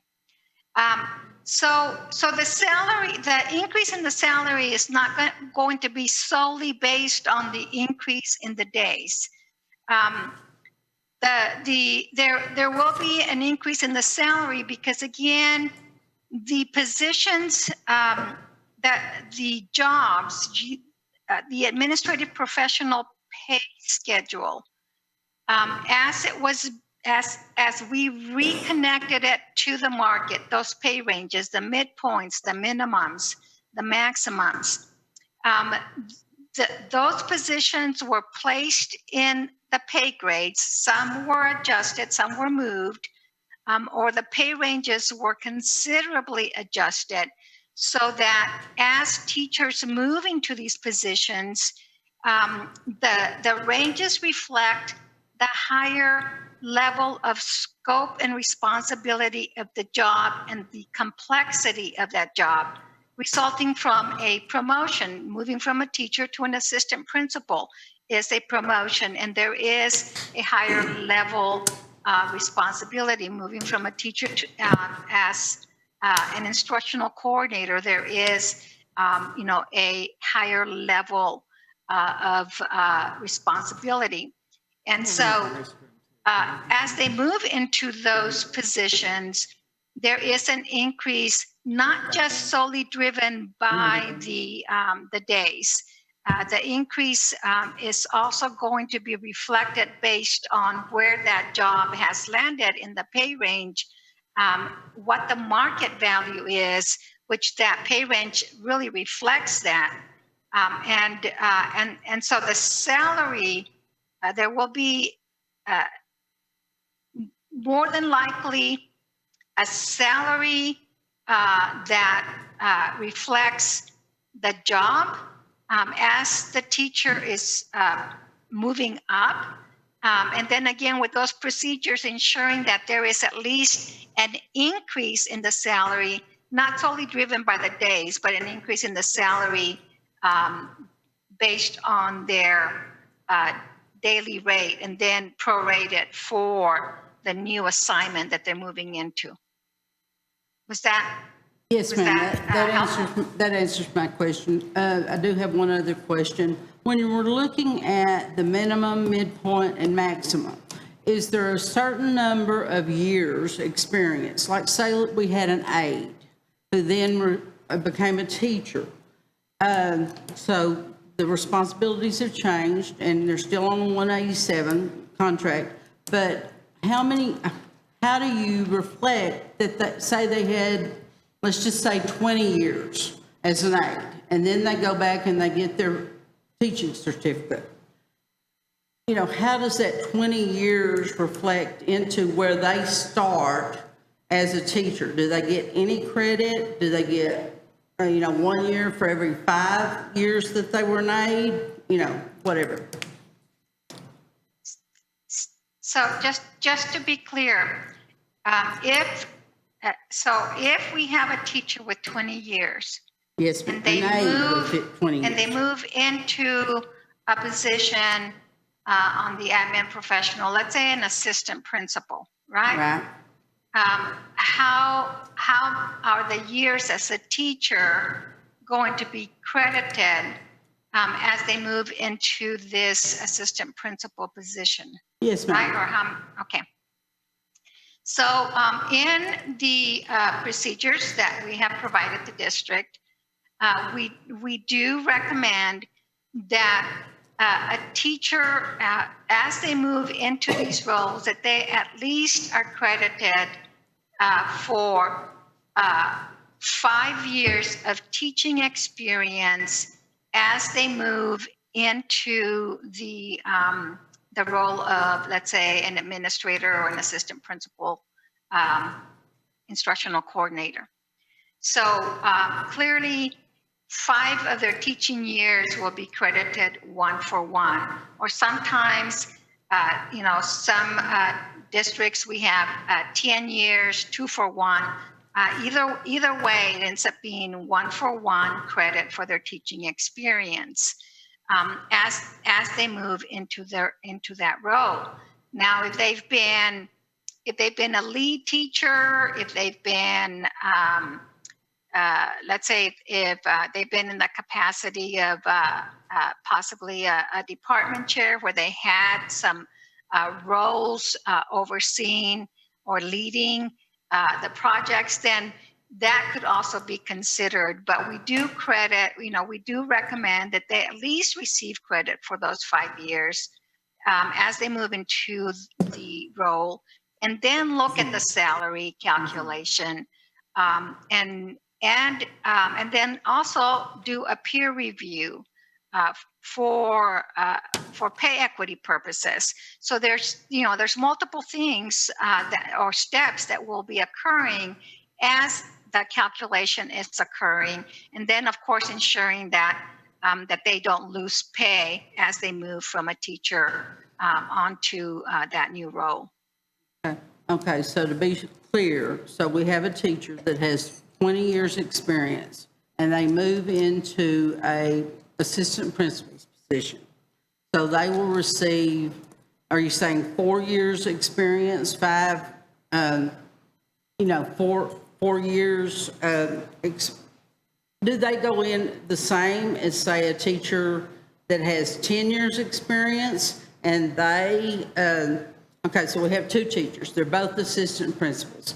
One has 20 years experience, one has 10 years experience. Do they go in the same as, do they go in the same as assistant principal? Where are they, on the midpoint, minimum, or what level? So, all right, so the question is, if we have one with 20 years of teaching experience, and we have another one with 10 years of teaching experience, Yes, right? ma'am. Yes, ma'am. Okay. And both of them are moving into an assistant principal role. Yes, ma'am. Right? Okay, how would the salary be determined for them? Yes, ma'am. Okay, they're both brand new into an assistant principal role. Yes, ma'am. One has 20 years, one has 10 years. Yes, ma'am. The experience credit that we recommend is giving the teachers those credit for 5 years. Both are coming into an assistant principal role for salary placement purposes, for determining the salary that they're moving into with a credit of 5 years of experience. Now, within the procedures, it does define how much or a percentage amount for each year of experience that you're crediting them. So they both come in. One clearly has 20 years, more years as a teacher. The other one less years as a teacher, but they're both brand new as assistant principals. And so they'll both be starting in with the same years of experience credit, which would be the 5 years of experience if their roles primarily were that. Now, the 20-year teacher versus the 10-year teacher, the 20-year teacher, because of the 20-year being at the top end of the range on the teacher pay, is going to be making more than your 10-year teacher, right? So very likely the 10-year teacher the calculation is going to get her into a salary that's going to be higher than her current salary amount.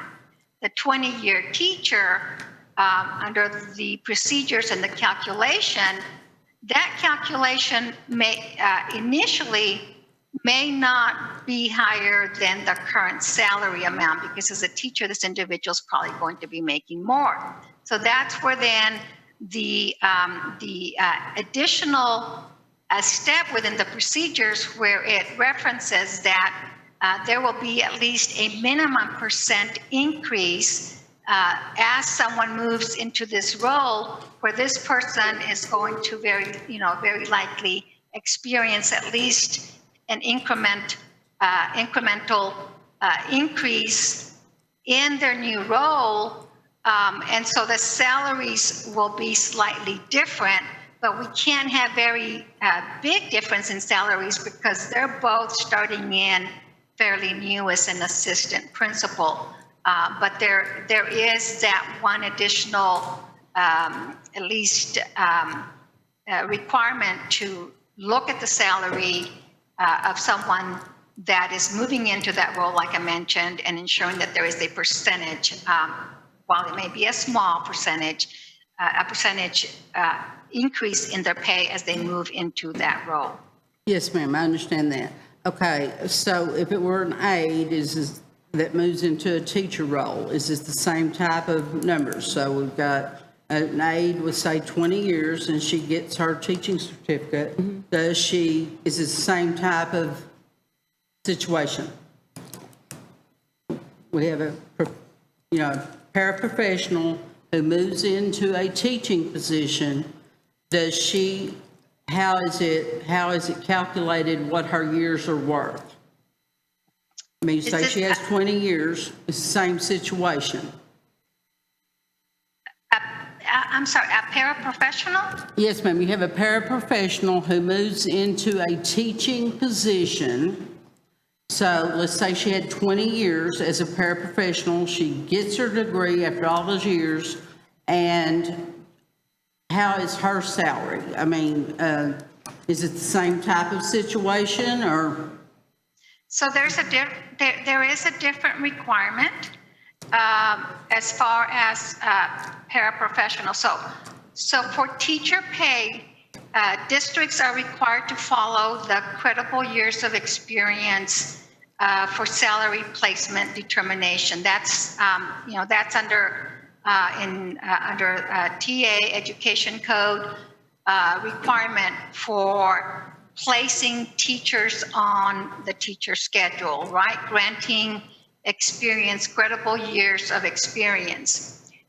There is for instructional aides, if they were an aide with the district and they pursued a teaching degree and became certified, a district can give them 2 years credit for teacher purposes or teacher placement purposes, okay?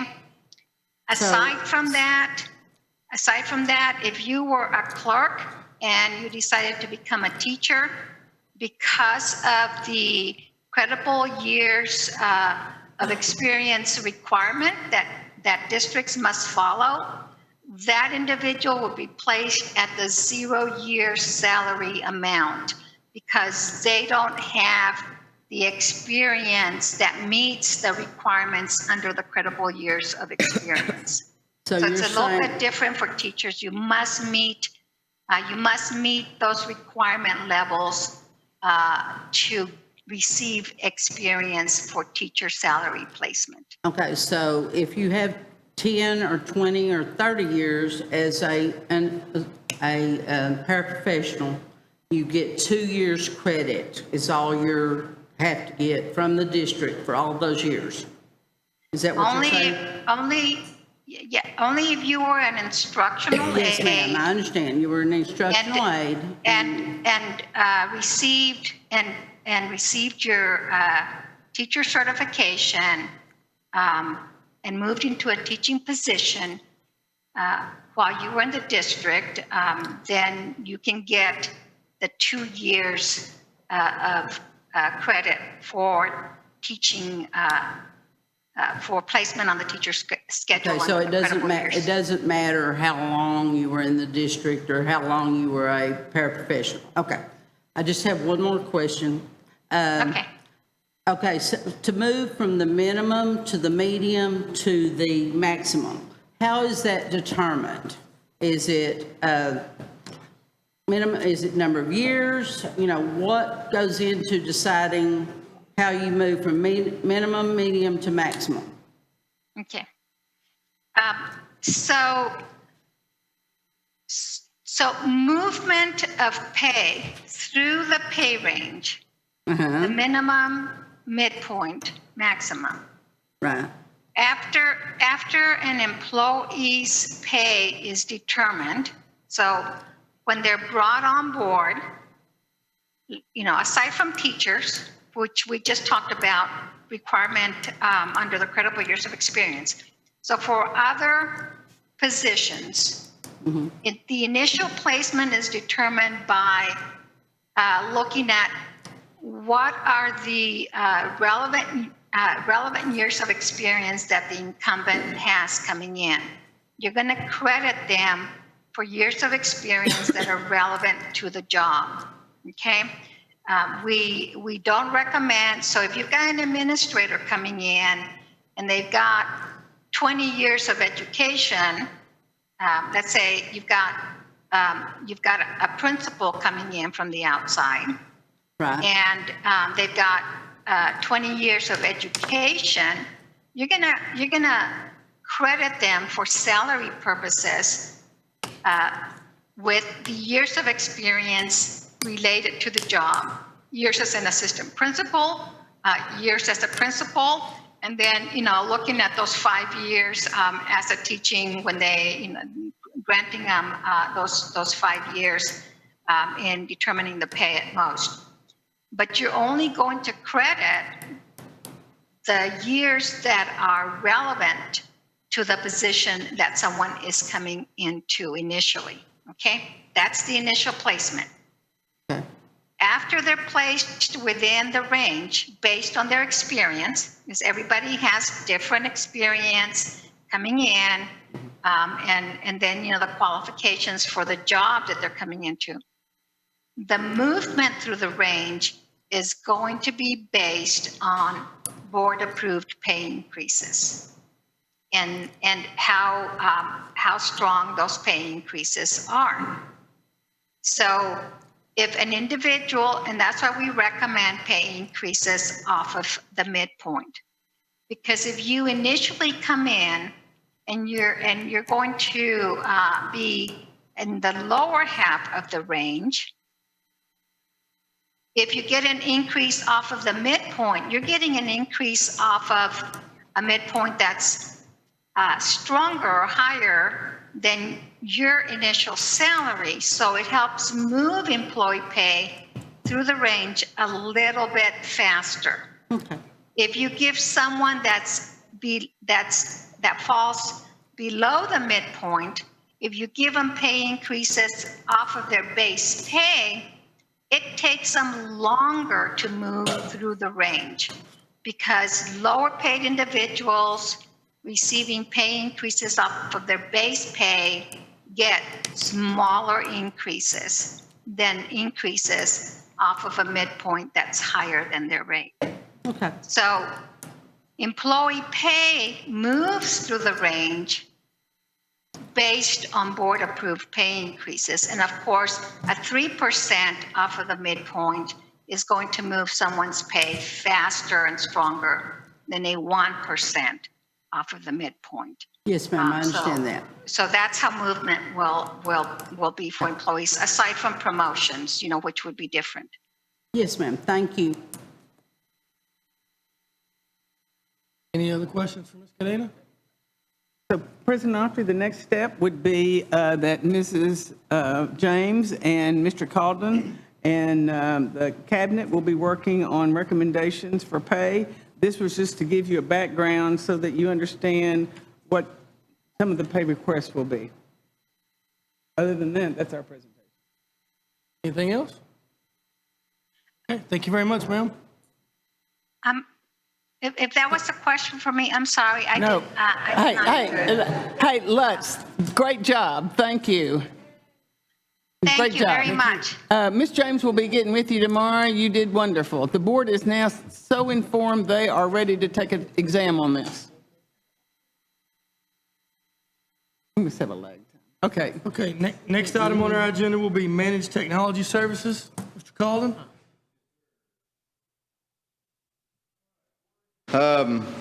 Back before COVID, we got word from Mr. Robinson that he had planned to retire. And we posted a opening for Director of Technology. And to date, we haven't found the right applicant that we felt to recommend to you for that position.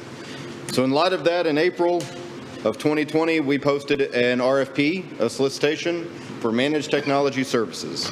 As I was going through and preparing this RFP, essentially took the job functions from the Director of Technology position that we had, tried to incorporate them the best I could into this posting and solicitation with the general idea, at least in my head, that this would be more than likely for a year as we tried to implement the recommendations from the technology audit that we recently had, also kind of evaluate where we are both district level in terms of technology components and devices, but also on a personnel level. Maybe, if we had someone over there in that technology department that we just needed to give a little extra training and boost to, and we felt that maybe they could take over. Hopefully we could identify them within a year.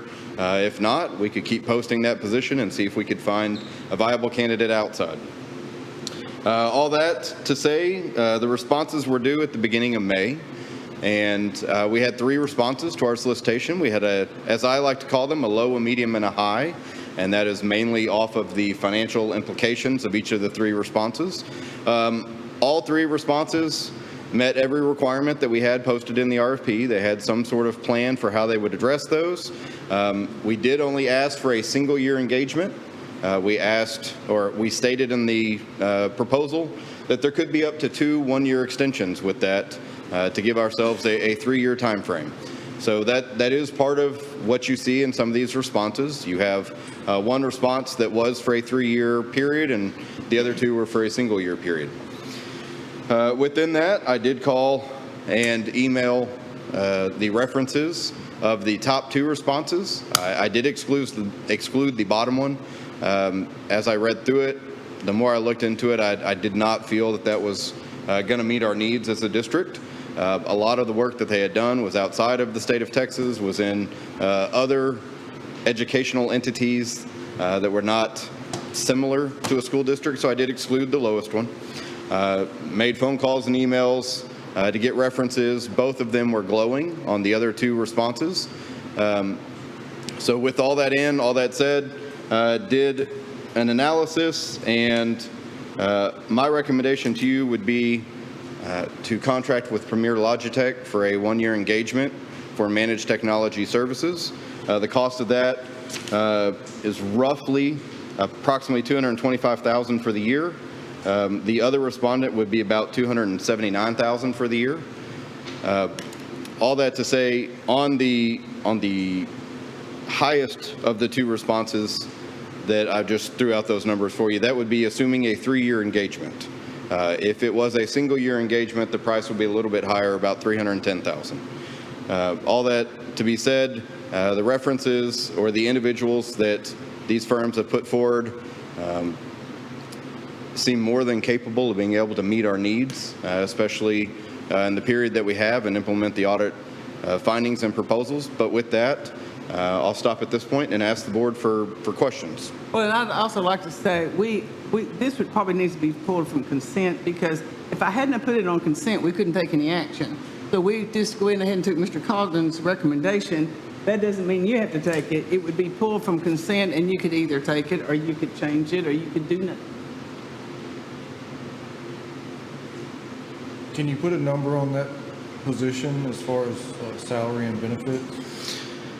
Right now, not having specifically looked it up today, I would feel comfortable telling you 110 salary and benefits.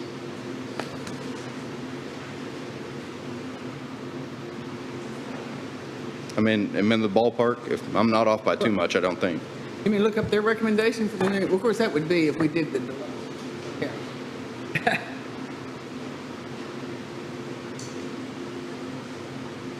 Any questions, comments?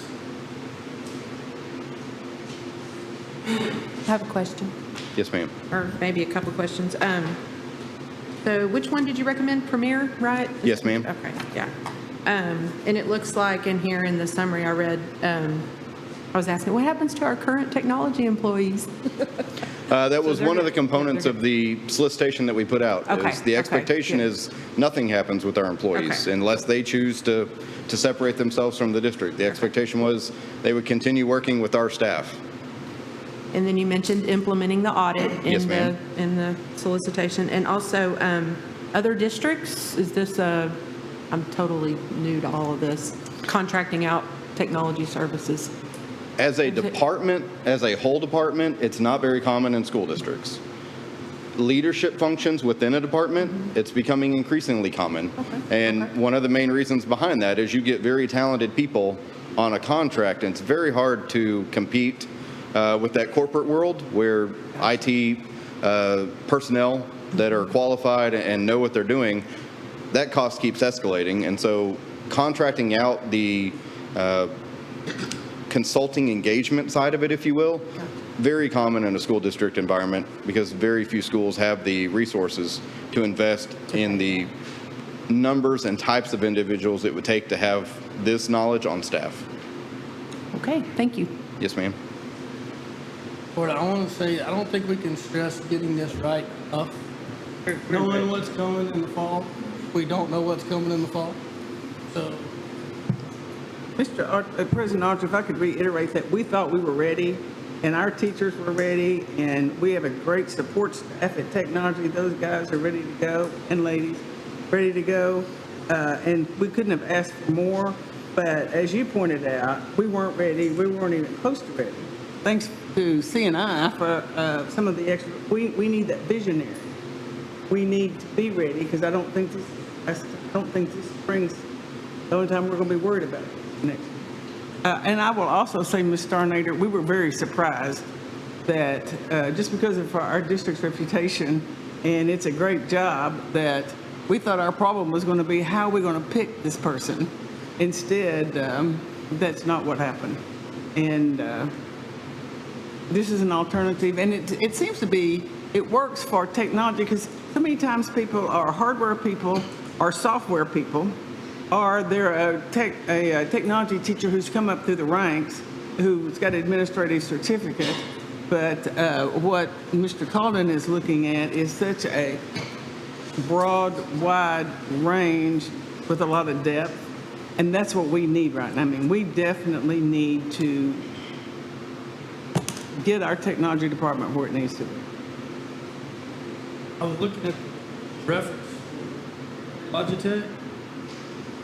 It's listed. It looks to me like their proposal is we're going to give you this one person. And here's the reference of this one person. And that concerns me a little bit. Okay. I mean, where were their other references? I mean, they have to have more than an individual. So specifically with Premier Logitech, they did include an individual that they were proposing to us. This would be our primary point. They would come down. The individual that they're proposing has done exactly what we are asking of at other districts, which was part of the reason they were recommending this singular person. The person that they're recommending would still have the support of the rest of the staff at Premier Logitech for any implementation, any suggestions, recommendations to attend meetings, board meetings. But that person specifically, that was to give us an idea of this person has done what you were asking to do. Feel free to call all their references and contacts, but we fully stand behind them. Do you know where that person lives? I mean, I do not know where that person lives. Good question. the research I did with that with a couple of people that in school districts in other parts of the state that I know that they're doing something similar. They said that their person was spending 10 to 15% of their time in their district physically there. So if they're in Timbuktu, then I will say this, that their response says that that person would be dedicated to us on site every day, after hours, on call, board meetings. Now, there's the implementation side of that we would, have to follow through with the engagement piece, but at least within the response piece, that's what was indicated in the response. Mr. Calden? Yes, I know sir. one of these companies, not Premier, is local. I know they've done work for us in the past. From time to time, saved our bacon from what I've heard. It is a little bit more expensive, but when I know those guys, and I think if it was somebody from here that you got to see at church or at the grocery store, they're going to be more likely to jump on it pretty quick. And Premier, I looked up some of their just comments and feedback on the company. One of the second links that comes up, and there was many extremely negative ones about their management, response time, just leaving the employees in the dark. So knowing those guys from Unified Connections and seeing what I read there, personally, I wouldn't hire these guys to do my work if it was me. So just my opinion. Okay. I read through all three proposals, and I'll kind of continue on what he said. And I actually called Michael Scott, our city manager, who Unified Connections does all the city work. Yes, sir. And he had nothing but overwhelmingly positive things to say. In addition to that, I believe that if we went that route, that gives us a different avenue to open up some potential advanced technology to other people by piggybacking with what the city already has in place. After I got off the phone with Mr. Scott, I just randomly had a phone call from a police officer, my friend of mine, and he said that they do all of the work at the police department, and he said he couldn't be happier. I mean, it was not one negative thing. I also know a couple of the guys that work for Unified Connections. I know they have children in our district, which tells me they're going to do anything and everything that's probably in their contract and probably then some, because they have a direct connection to the product that they're serving because their children are receiving it as well. And they had a full list of references as well, not just an individual. And I was just looking at their proposal versus Premier's. Premier's seems like it's just giving us one individual and says, well, if you need something else, they're there. And I go back and look at Unified Connections, and I mean, they broke it down to 1, 2, at least 3 individuals that includes a team, whether it's an individual or a team times 3. So this is just something we just have to get right, knowing the environment that's coming in August. I mean, I'm just one person. Is there anybody else that has anything else they want to chime in? Well, I'd like to say that I worked for the district when Joe Daniel was in charge of our technology department. He's the president of Unified Connections, and also Chris. And it was horrible when they left. We hated to see him go because he did such an excellent, excellent job. And I'll reiterate what Dusty said. Those kids go to school here in this district. So, go ham, give business to local people, but they're top notch. But I do have another question.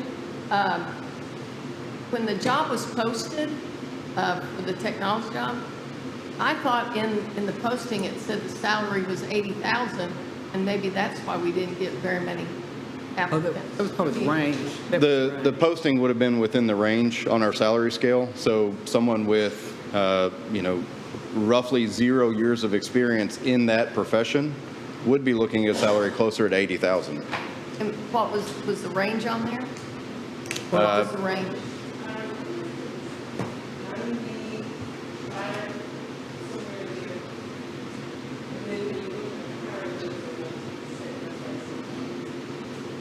Okay, because we just said 110, that's a lot more than. Well,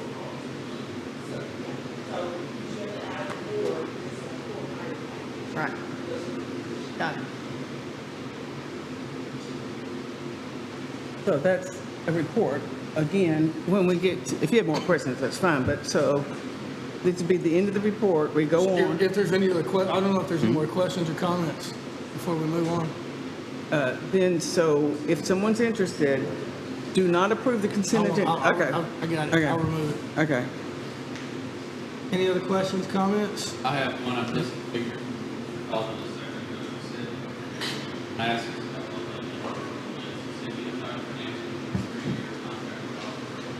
Oh, go ahead.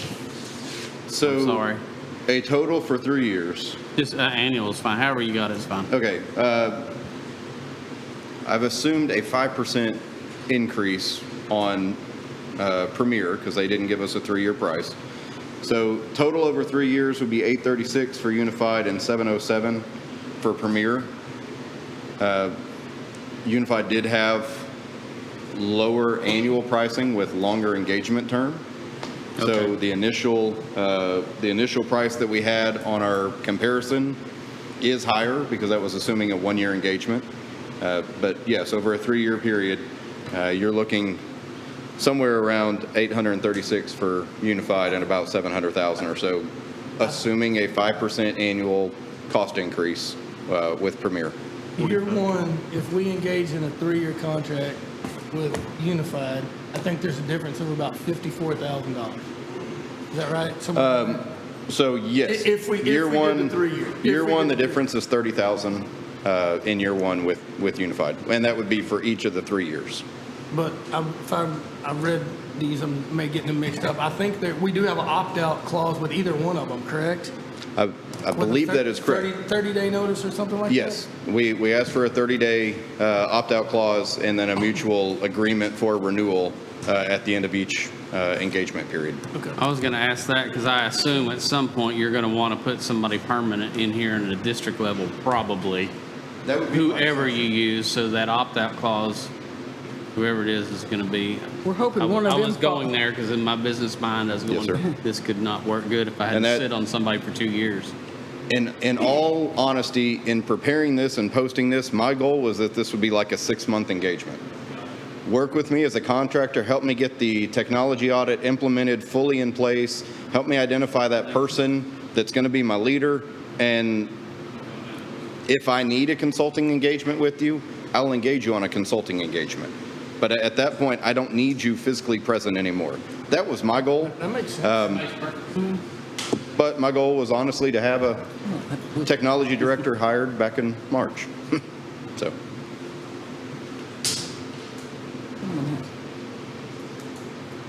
Any other questions, comments, Mr. Colvin? Well, thank you very much. Thank you, Board.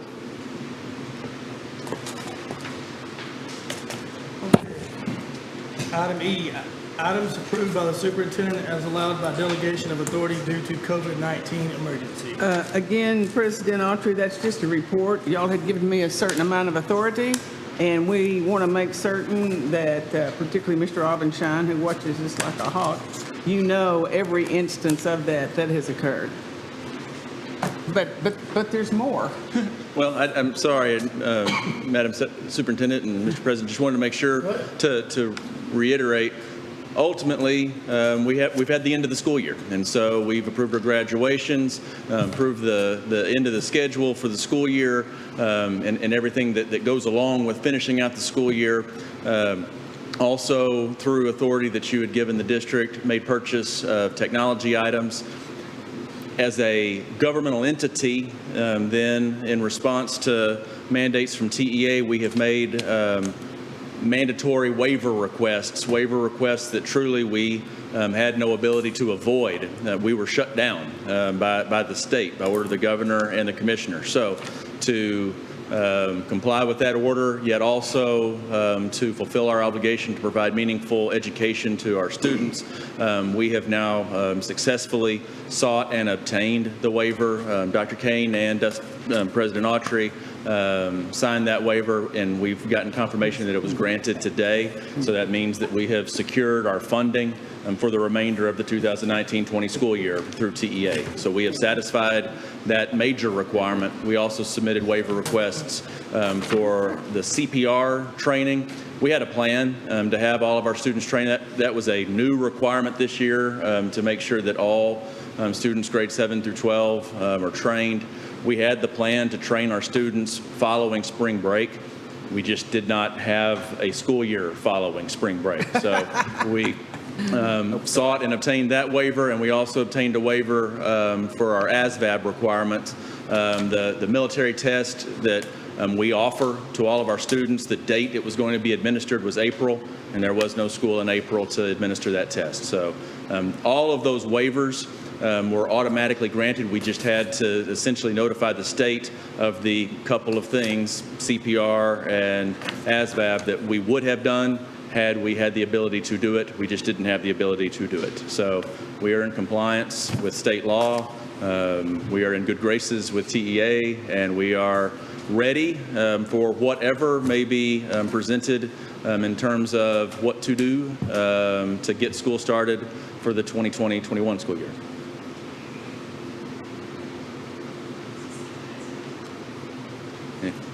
Any questions, comments, Sorry. Any questions, comments? Thank you, Mr. President. Okay, item 6 will be our consent agenda, where we have items A through F. We've already had discussion. We're going to remove item F for an individual motion and individual discussion. At this time, I would consider a motion for items A through E, or if there's another item that requires individual discussion and you want to vote on it individually, whatever the board wishes.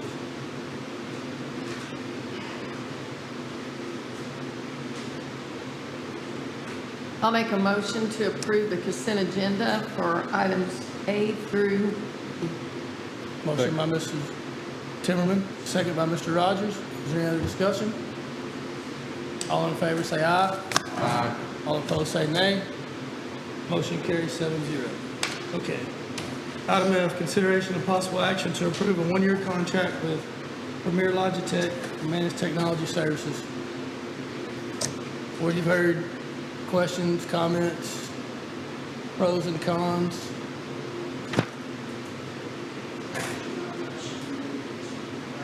I'm sorry?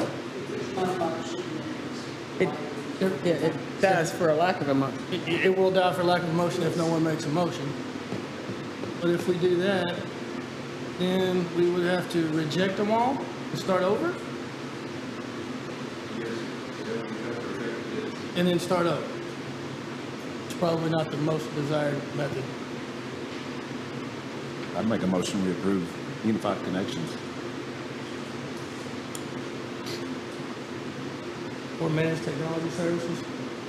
So I have a motion on the floor for Unified Connections for managed technology services. Do I have a second?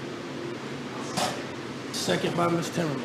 Motion by Mr. McCutcheon, second by Ms. Timmerman. Any discussion? On, there was no time frame set. So if you don't set a time frame, we go and, once you make a motion, we go. Mr. Calden, would it be important for the board to specify 1, 2, 3 years? Okay. Is there a way they could state that to say at the end of, we would like, the end of each year we'll review it? Oh, you're right, because there's a set fee if it's 3 years, is it? Okay. Yeah, I'll amend the motion. We'll do, it's a 3-year contract. Okay, so, I couldn't even okay, hear him. I'll repeat it. So he has made a motion to amend the original motion to add Logitech, Unified Connections for a 3-year contract. So don't we need Debbie? So now I need a second on the amendment to go to 3 years. second. Okay, so I have a motion by Mr. McCutcheon, I have a second from Ms. Kriegel to amend the original motion to add 3-year contract. So is there any other discussion? Hold on, Mr. Autry, hold I'm on, sorry, you hold on. lost me on this. I'm sorry. So right now, we have a motion and a second on the floor to amend the original motion for 3 years. Is there any discussion on that? So all in favor to amend the original motion by adding 3-year contract, say aye. Aye. All opposed, say nay. The amendment carries 7-0. Now, going back to the original motion, which would be, the original amended motion would be to engage a contract with Unified Connections for a 3-year contract. We have a motion by Mr. McCutcheon. Now, is there a second? Oh, we got a second that amended. You're right. Correct. Second by Ms. Kriegel. Any other discussion? Do we have concern about a 3-year contract when we're only planning on hopefully getting a position in 6 months? We have an opt-out clause. So all of them have opt-out clause, if I remember reading it correctly. So it's really not a 3-year contract. 30 days. So we get. But if you look at the 3-year numbers, benefit. it would make sense to do a 3-year contract because you're getting that pricing and you can opt out at any time. Did I read that right? That's right. That's my concern is I The way I read it, we can opt out at any time, whether it's month 1, year 1, year 2. That's the way I read it. But yet, the 3-year contract, maybe it's just that commitment. I mean, And you can get that specified in our contract if that's a question. So we're just voting to engage in negotiations for a contract or the contract that's Well, we been don't have the presented? exact contract in front of us. We just had a proposal, so technically it would be an engagement of the contract, correct? We don't have the formal contract in front of us. You would be giving, the board's action would be giving the superintendent the authority to execute a 3-year contract with Unified Connections. Now, if, for whatever reason, we were unable to successfully negotiate that contract within the terms that have already been provided to the board, then we would come back to you and inform the board that we've been unable to successfully negotiate the contract and then ask you for subsequent action to move on to either another bidder or, again, reject all, repost, or continue to wait on a hire for technology director. But I believe we'll be able to successfully negotiate the contract by the terms that have already been provided to the board. But to be clear, the only sticking point right now is to ensure that we get a 3-year contract, so we get the special pricing, but that the opt-out starts applying, that the opt-out also applies. That's the only thing I need to, and if Mr. Calden gets agreement to that, then we go. And it's, Yes, And the board's anything done. other than what we've And the talked board's about done. tonight, the 3-year pricing, 3-year engagement with a 30-day opt-out, anything other than that, we come back to you for you to ratify that contract. Okay? Everybody good with that? Okay. So all in favor, say aye. Aye. All opposed, say nay. Motion carries 7-0. last time. All right, last item, action item 7. Consideration with possible action to amend the 2020-2021 academic calendar. The board asked for a lot of feedback, and the community and staff heard you. And I think you will be pleased that Ms. Bridges did an excellent job in getting it to you digitally. Also, there's notebooks. And if anyone in the community asks, what do we have? So this was a lot of opinions. Now, there was no clear cut, we want year-round school. So this is kind of a distilled version of, this is what everybody worked together, but I've obviously not approved it, but this is the one I'm bringing to the board, thinking this is the best option. Just like with the managed technology and everything else, you pay us to give you advice and say this is what we think's best, but at the same time, you have different constituencies, you've got different opinions, and it is our job to put in what you need. Let me just kind of give an overview. We would begin on December 10. We had been telling you it would be 2-day workday. We talked to our principals, and they said we need 2-day workdays plus 1 professional development day, and we would like to start on the 13th.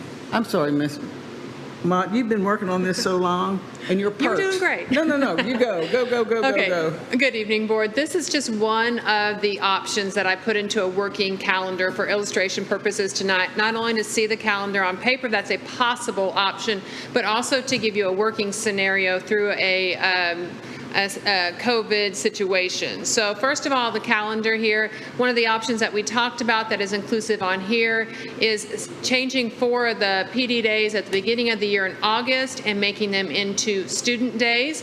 And you'll see that reflected there in the month of August.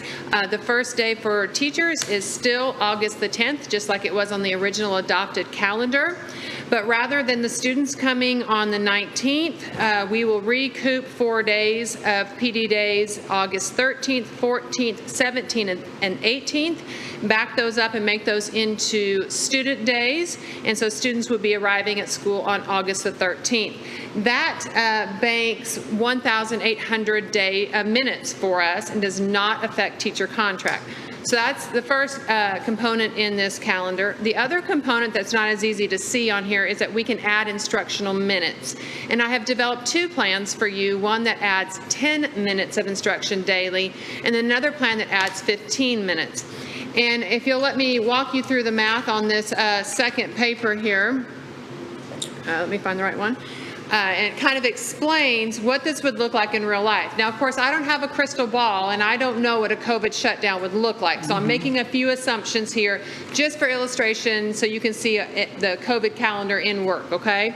So if you start at the top, in the original 2021 calendar, we had some surplus minutes, which is typical every year, okay?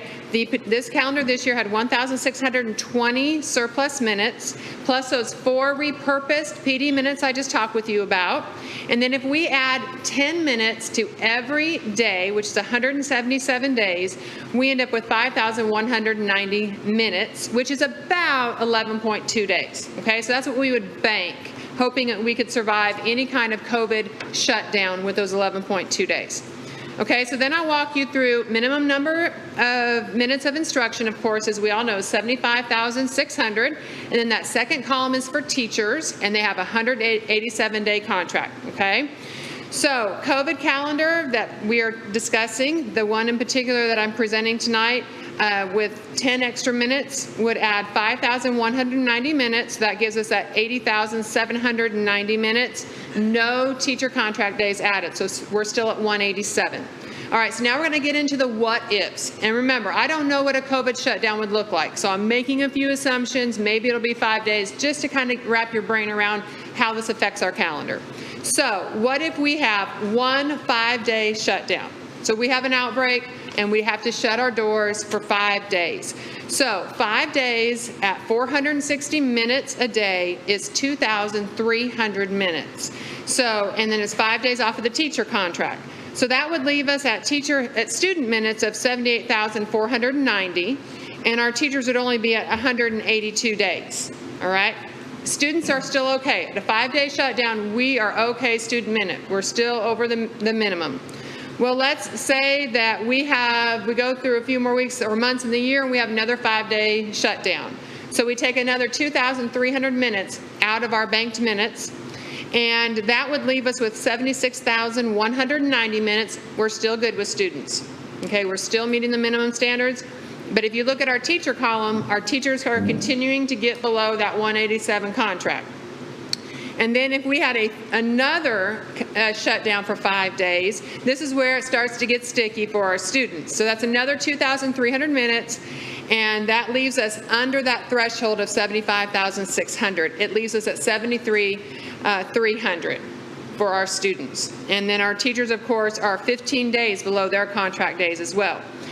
So that's a deficit of 1,710 minutes for our students that we need to make up, all right, for the state minimum.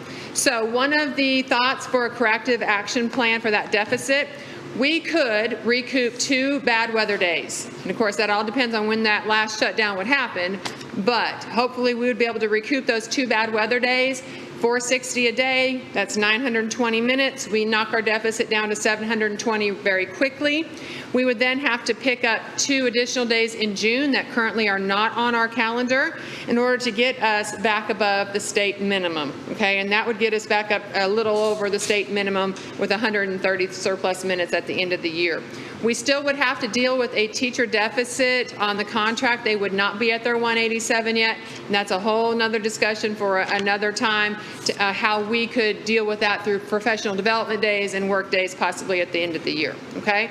The other situation on the back of that sheet is just a little bit different in that if we added 15 minutes daily to the calendar, it does have a different result that is a little bit more desirable.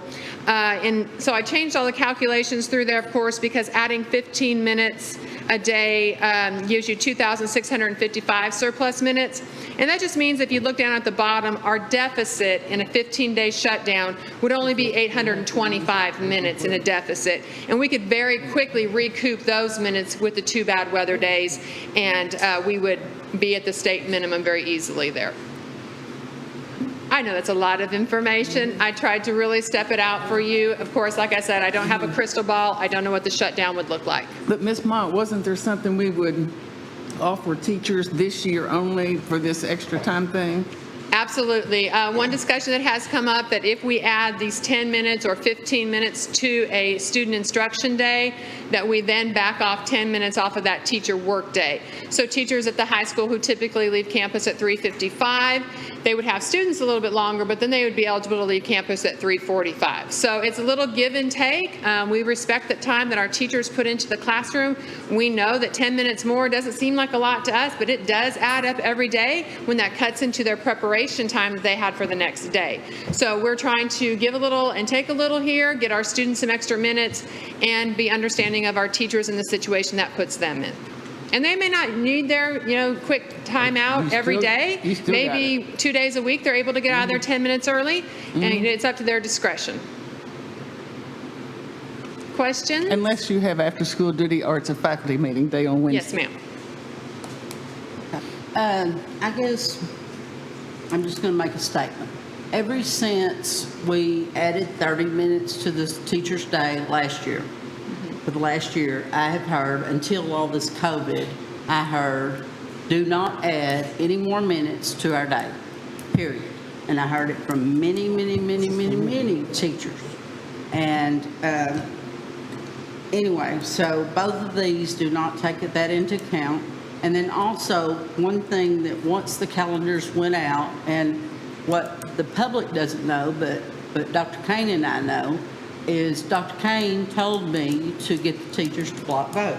No, well, there was a little bit more conversation, but Right. But anyway, so I went out with a different calendar after studying it for the last month. And anyway, I guess it really wasn't addressed at all in the survey, but it was very difficult to fill out the survey at that time. I mean, to get the way you had to do it was very difficult. So I'm not sure that we got a really good reflection of what the teachers are thinking on that. But, and another question that I was asked consistently. So if we go through the year and we do not have a COVID shutdown, which I've talked to several superintendents, several people, and no one really believes that the governor will shut the state down like he did this year. Nobody believes that he will do that. So if we go through and we do not have a COVID shutdown, could they have their extra days back? Because that's the question that has been consistently asked also. Dr. Kane? So, well, first, to address your first two things, because I actually am the one recommending the calendar, I don't want to throw her to the lines because I said this is a good calendar. I hear what you're saying in that this is not the calendar the board, the teachers wanted. This is the calendar that some teachers want. We look at that big, yes, I want to know what teachers think. I want to know what parents think. I want to know what administrators think. Your other question was about the 30 minutes every adding to that. If it were up to me, we would pay teachers a lot more. If we got to come up with our own funding, our own tax base, that I agree with you, teachers are underpaid. But we were looking at making certain we maximize instructional time and not be in conflict with what other districts do. I know it still upsets the teachers, or some teachers, but we are in line with other districts, similarly situated districts. Your last question. Oh, do we get the days back? Okay, we talked about. If we don't use them. Right. Well, okay, so the kids leave. Okay, let's say on plan 15 days. Okay, so it is day 5. We still have graduation. I think this works out that Graduation doesn't change. Graduation does not change. Okay, now that could cause a problem if the kids get out. We have not exactly calculated. The kids get out. Now, the kids cannot legally get out for May 15th, but again, we could look at any kind of adjustments. But so let's say the kids leave, because they've done their minutes. Right. The teachers still, they're on a different contract of 187 days. We would be able to do several things. One, we had thought we could put some professional development up front, that you could come on Saturday, you could come to see how that works. 2, we could say, let's say there's 2 weeks. If the kids aren't there. 1, teachers are always wanting and needing that extra time in their classroom, okay? And we don't say you can't have time in the classroom because we don't think so. There's just this overwhelming need. I think we could look at those last 2 weeks and say, okay, how is best, now there may be some professional development for next year. It could be a wide array of things. If teachers have if they're a real gambler, and they've made up 10 days, and it's okay with their principal. I mean, they've checked out and everything. It's a possibility they could leave early because they've done 187 documented days authorized by the district. They can't just come out and say, oh, I went to other training. Right. So because we don't know what calendar and how it's going to turn out, we're still looking at those as options, if that answers your question. Right. And then one of the concerns you had was extending the teacher's day. That doesn't allow extending the teacher's day. Their time's staying the same. Okay. Right? The kids are staying longer. But the teachers were actually giving them back 15 or 10 minutes. Unless you're on duty, or it's Wednesday and you have a faculty meeting. Okay.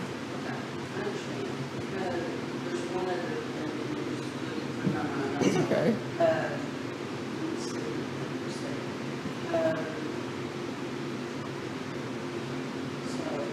At 10 minutes a day, or at 15 minutes a day, or 2 motions that we have before us. This is just for discussion. This is just for discussion. Right, and the preference on the survey was, if you have to start, if the kids are going to stay longer, do not put that at the beginning of the day for parents and staff. So we were able to honor that.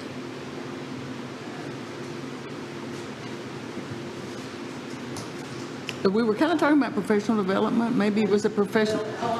As I say, I used to teach. Now, I did have this suggested because I talked to many teachers in the last months about the calendar. And one person suggested that we have professional development online ready during the breaks. I'm glad you brought that up. That would help with that teacher deficit in that right-hand column. That would help greatly. Dr. Holt is looking at that because of the new things we're using, people are going online for learning, which is easier for adults than kids. You know, I've been very critical of there's no rigor, but for adults it seems to work better. That would be. That would be great. Our goal would be to, now, if they gamble and use all their day, and make up their 187 days and something happens and the kids have to stay, like, The commissioner has not come out yet with like a required number of days that he was going to. asked today by some very large district superintendents that said, we are desperate to know class size and how many kids can get on a bus. Right. And he said, working on it. Okay. Would get back with us soon. Well, we've been hearing that since May 28th. Okay, so is he going to still have his meeting tomorrow, or was it today? No, he's scheduled to have it tomorrow. We could do several things. One, the board could adopt this, or adopt its own version of this, or something very different, and say, when the governor or the commissioner gives us the rules, if it works, then Jenny, publish this, and we're good to go. If it's something that's a little bitty tweak that y'all don't seem to mind, make the tweak. If it's something major, I'd ask y'all to meet in one or as soon as we could have a meeting and not have to call it an emergency, make those tweaks, because nothing is more important to campuses, parents, kids. Everyone's burning question is, how and when will school start?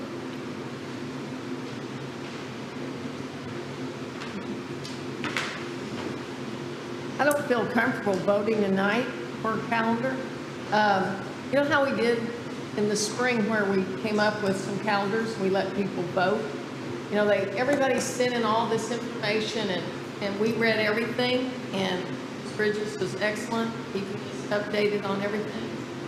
There was so much, some don't want minutes, some want this, some want that. We could come up with this calendar and a couple more and get more feedback. I think people need to be heard, and this is too important of a thing for us the 7 of us, decide tonight. I don't feel comfortable voting tonight. No, it's not just you, I don't either. I will say that I think we've listened, because we've got a binder with comments. The problem is there was no clear winner. They were all over the board. I do think it is important that as soon as possible, we let them know when we're starting school. Not necessarily when we're going to end it, how many minutes are going to be in the day, but as a parent, I want to know when we're starting school. If the board would commit to, because you put too many restrictions in it, pretty soon we're developing the calendar. If we say, because I think everyone's pretty comfortable, the administration and is pretty comfortable with August 10th. That either be a PD day or a work day, we don't care. But if the board made a motion that school would start, according to what we know now, okay, on August 10th, and then for us to wait for the governor to come up with his proposal, for us to come up with, I need more than 2 or 3 or 4. I need to know how many you would like, because they're really hard to, and I'm not complaining, but if we just need 3, we don't need to come up with 6. So a number, and then 3, okay, well, I hear a 3. Okay, I hear 1, 3, so you may want to clarify that. So what would that make us the start date be for the kids, not for the teachers, for the kids? August 13th. If we did 3 days? If you repurpose the 4 days, as in this example, that would be the 13th. 4 days would be August 13th. If the 3 calendars all said the 13th, well, we could say tonight, yes, school's going to start for the kids, and then they'd know. Okay, so if I'm hearing you, plural, I mean the board, on August 10th, we would say to teachers, that's when you come back to school. And parents and teachers, by the way, on August 13th, our students come back. Those are the only restrictions we have. Then we could be working on a calendar, on 3 calendars, but I need to know, do you want an intercessional calendar? Do you want a truncated? No, because when you listen to the people and you read their emails, that not very many wanted that, not very many wanted to hear it. Okay, so your sense was what? Because I would rather pick up on your sense of, I think if they had a choice of X, Y, and Z, we can come up with X, Y, and Z, but I don't want us to coming out with RST and really ABC was, so, it's so broad. What are you thinking that I'm thinking, Ms. Mott did the 10-minute, 15 minutes. You know, it seemed like in the survey, the teachers weren't totally against adding the minutes. They were about going in June. They were Right. adamant they don't want to come back in June, at least on the email. Okay. Then but would that be another criteria? No going to school in June? Because, Well, I don't know, maybe one. I don't know. Dr. Kane, there were several comments about the going in June. Again, we need a guarantee that the teachers won't. Have to go in We June? can work a calendar where they can do the training when they're home COVIDing. That would be great, you know, if they could have professional development days during that. But I didn't get the sense that teachers were absolutely against going in June. because if that's not a bad plan, there's just not that many professional development days. So the fallback would be that plan K, and but that to say there's not that many professional development days, so we need to specify which holidays that they would prefer, because we can't do anything about Thanksgiving. The odds Right. of it being Thanksgiving, we'd be wasting days. This example calendar that it's example tonight, this is the original adopted calendar. The only changes I have made to this from what we got all that input and adopted the calendar is the start date for the students. I made that change, and I changed one bad weather day from June the 3rd to April the 2nd, just so that we could utilize it for a COVID day if we needed to. But this is the original adopted calendar, okay? So we're just looking at how do we best prepare for COVID within the original calendar, if that's the option that you all want to stick with. I didn't make any other changes to this calendar. I like to hear from the principals that are here because, and maybe I'm wrong, I only saw Felty. They had like a tally thing, and Mr. Day put in something from Wedgeworth, what his teacher. Strange you would say Felty. Guess who's here? But I didn't, I'd like to hear from some of the other schools, because they met with their teachers. You mean tonight or later? Yes. Okay, well. One by one.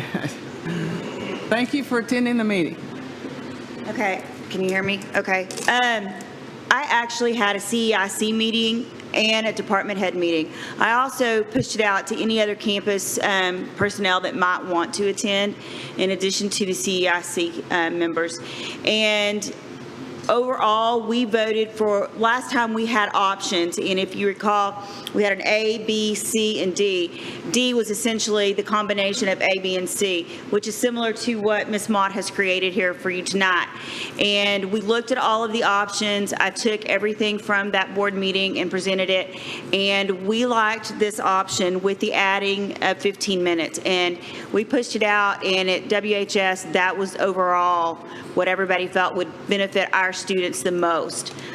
We have so many things that we have to take into account, such as Navarro, our dual credit courses, UIL events, et cetera. And so when we looked at those calendars and this calendar, it was what aligned the best as we move forward. And that was with the teachers knowing that they weren't adding minutes to their day, they were just having kids long. Yes, sir. I explained that what we would do is we would adjust their start time and their end time to accommodate that. Yes, sir. And did that help?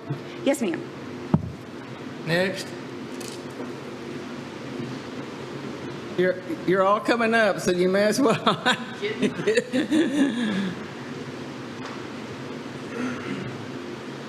I also had my CEIC meeting. I've had actually two. I had a department leader meeting and a CEIC meeting, and the consensus was that they could go all the way up to 20 minutes. You know, they didn't get heartburn for going 20 minutes because the time of day obviously stays the same. We would just adjust the start time and the end time. So they did not obviously want to go Saturdays. They liked the option D on the TEA and go up 15 to 20 minutes. So that's us. Mr. Andrews?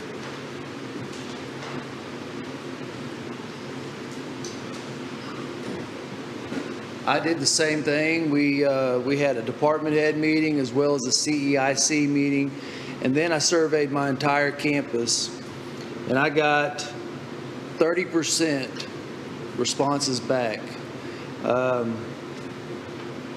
They were all over the place, and if I had to select a majority of the choices, they chose E. which is adding days in June. However, I provided an opportunity for them to add commentary to that, and they added a lot of stipulations to that choice. So truly can say there was not a true consensus, and just not a, I truly believe also we didn't get a huge response because of the difficulty of this decision. There is no perfect model. So 30% is not a great result to polling the entire campus. Thank you. Mr. Cavazos? Yeah, I mean, I think we were pretty much the same thing. I mean, repurposing the PD days. Everybody was opposed to June. Nobody really liked Saturdays. And I mean, they're okay with adding minutes. I mean, obviously nobody wants to add minutes to the day, but I think that was one of the better options in their opinion. So, and we were planning a CIC later this week, but we did meet as a campus by Zoom to discuss just calendars. So. Mr. Lynch?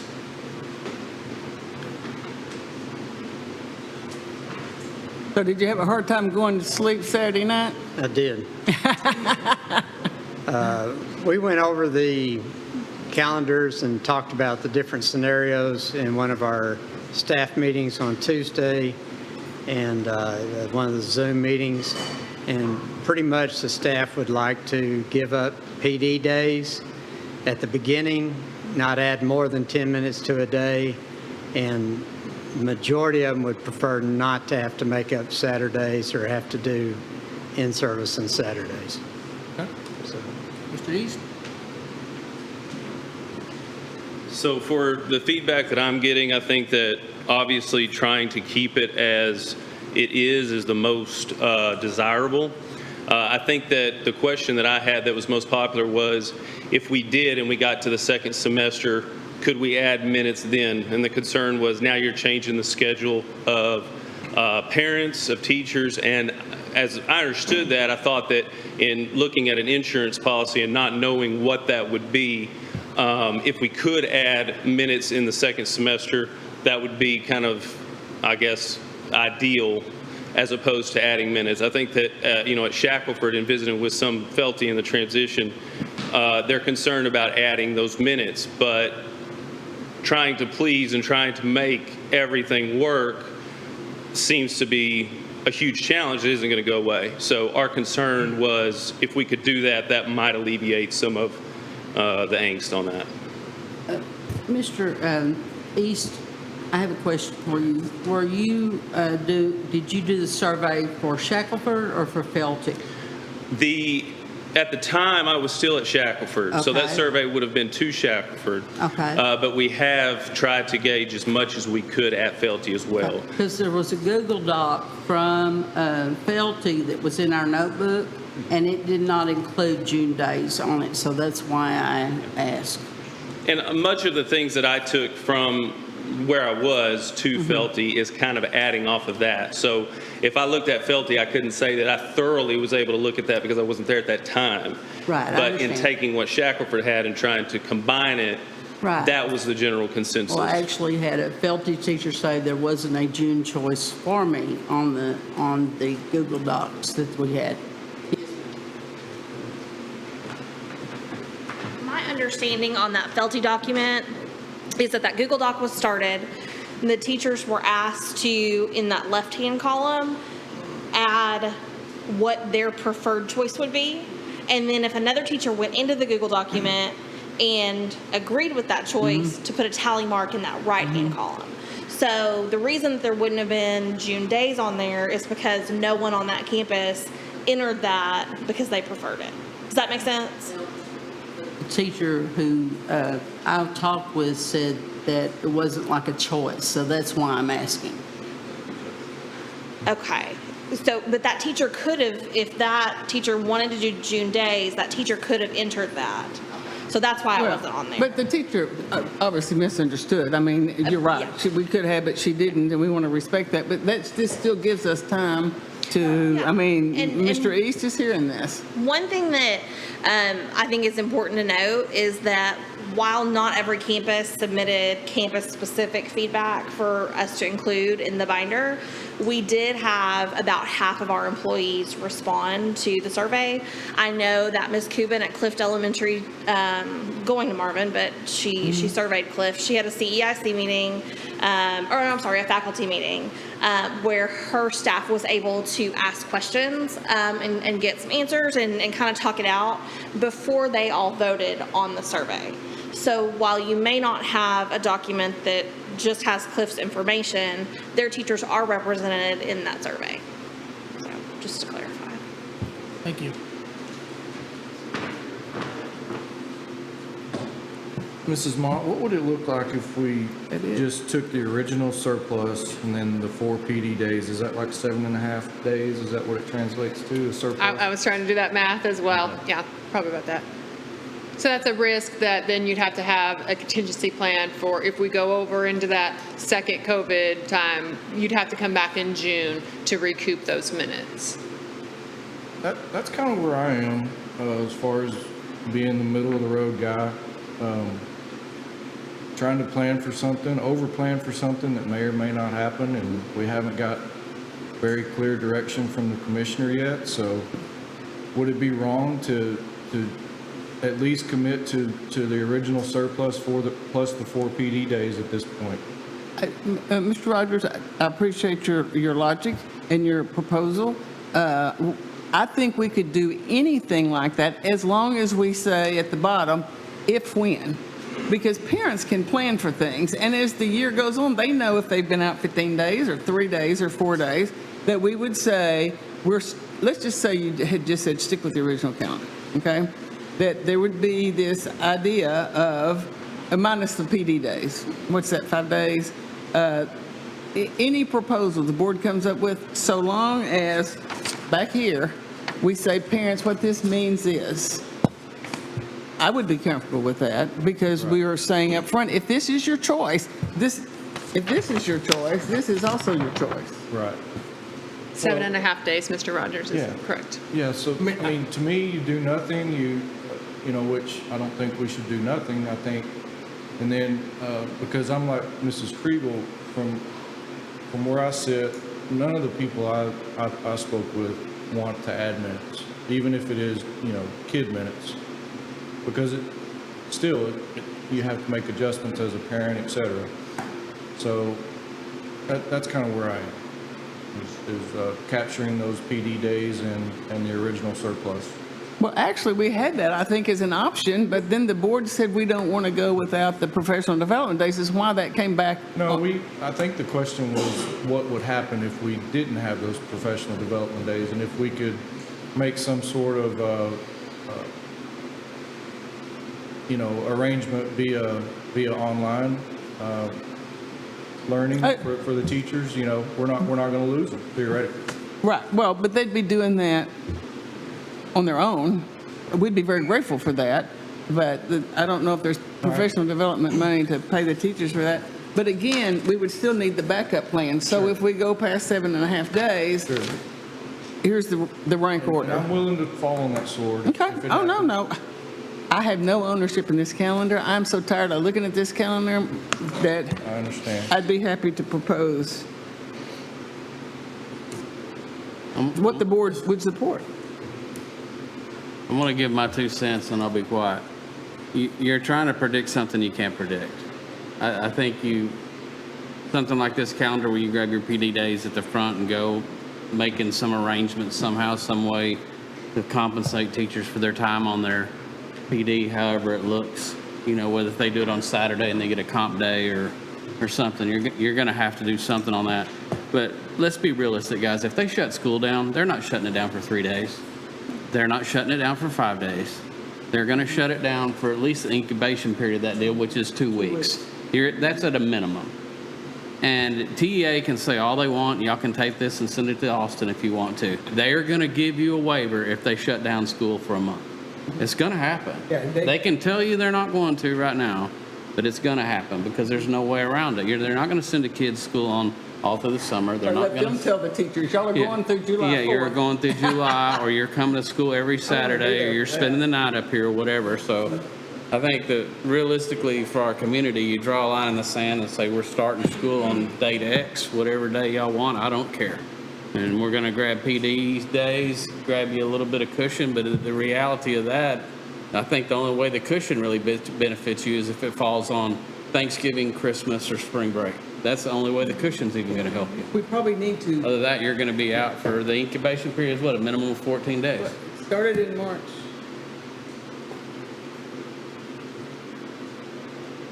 Well, and if the commissioner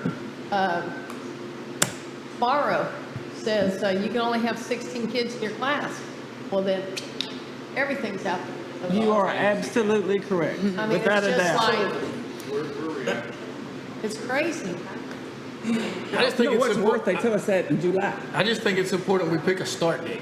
Anything else at that point doesn't matter at this point. We have to pick a start date, and once we pick a start date, then we can fill in the gaps as they give us information and requirements. Okay, so do we still do the survey, or do the board votes on a start date for kids and staff, and we sit tight, ready, so that when the commissioner comes out with something, we go, here's the commissioner rules. Jenny could go ahead and send out the survey without having to have a board, if y'all authorize her to go ahead and do that. We could have that ready.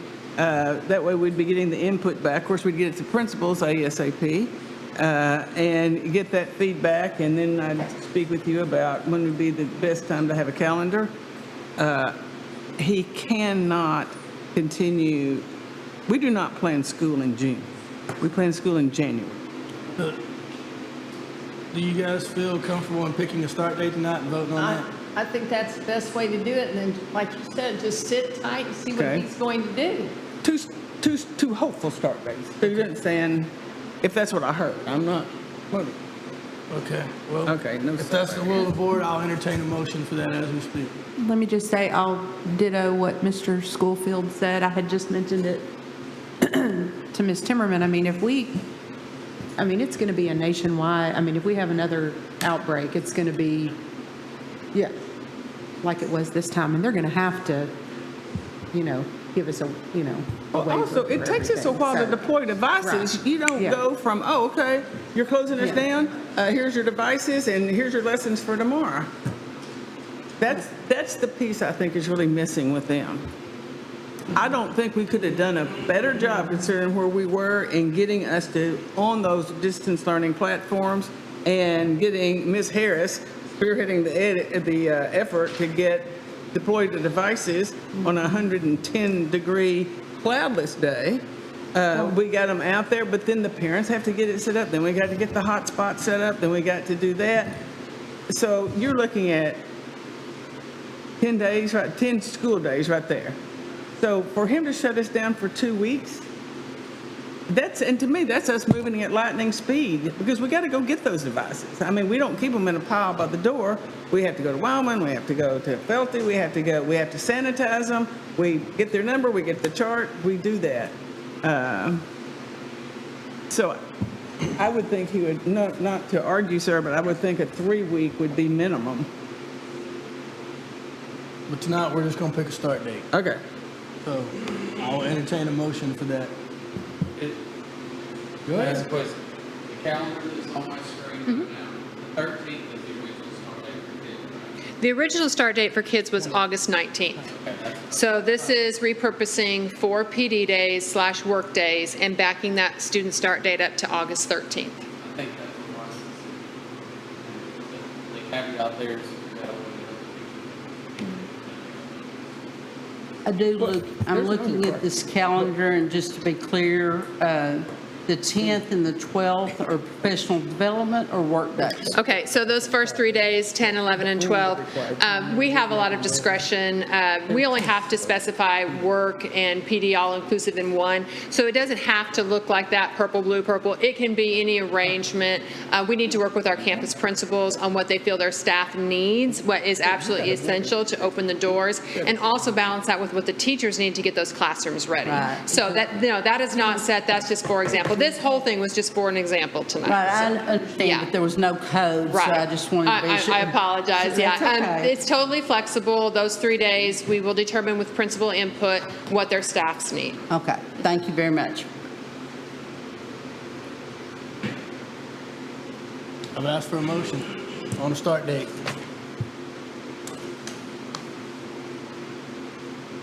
I make a motion that the start date for students be August 13th. And the For first day- teachers, August, Okay, so I have a motion for August the 10th for the first start date of teachers, with August 13th being the first day for students. Is there a second?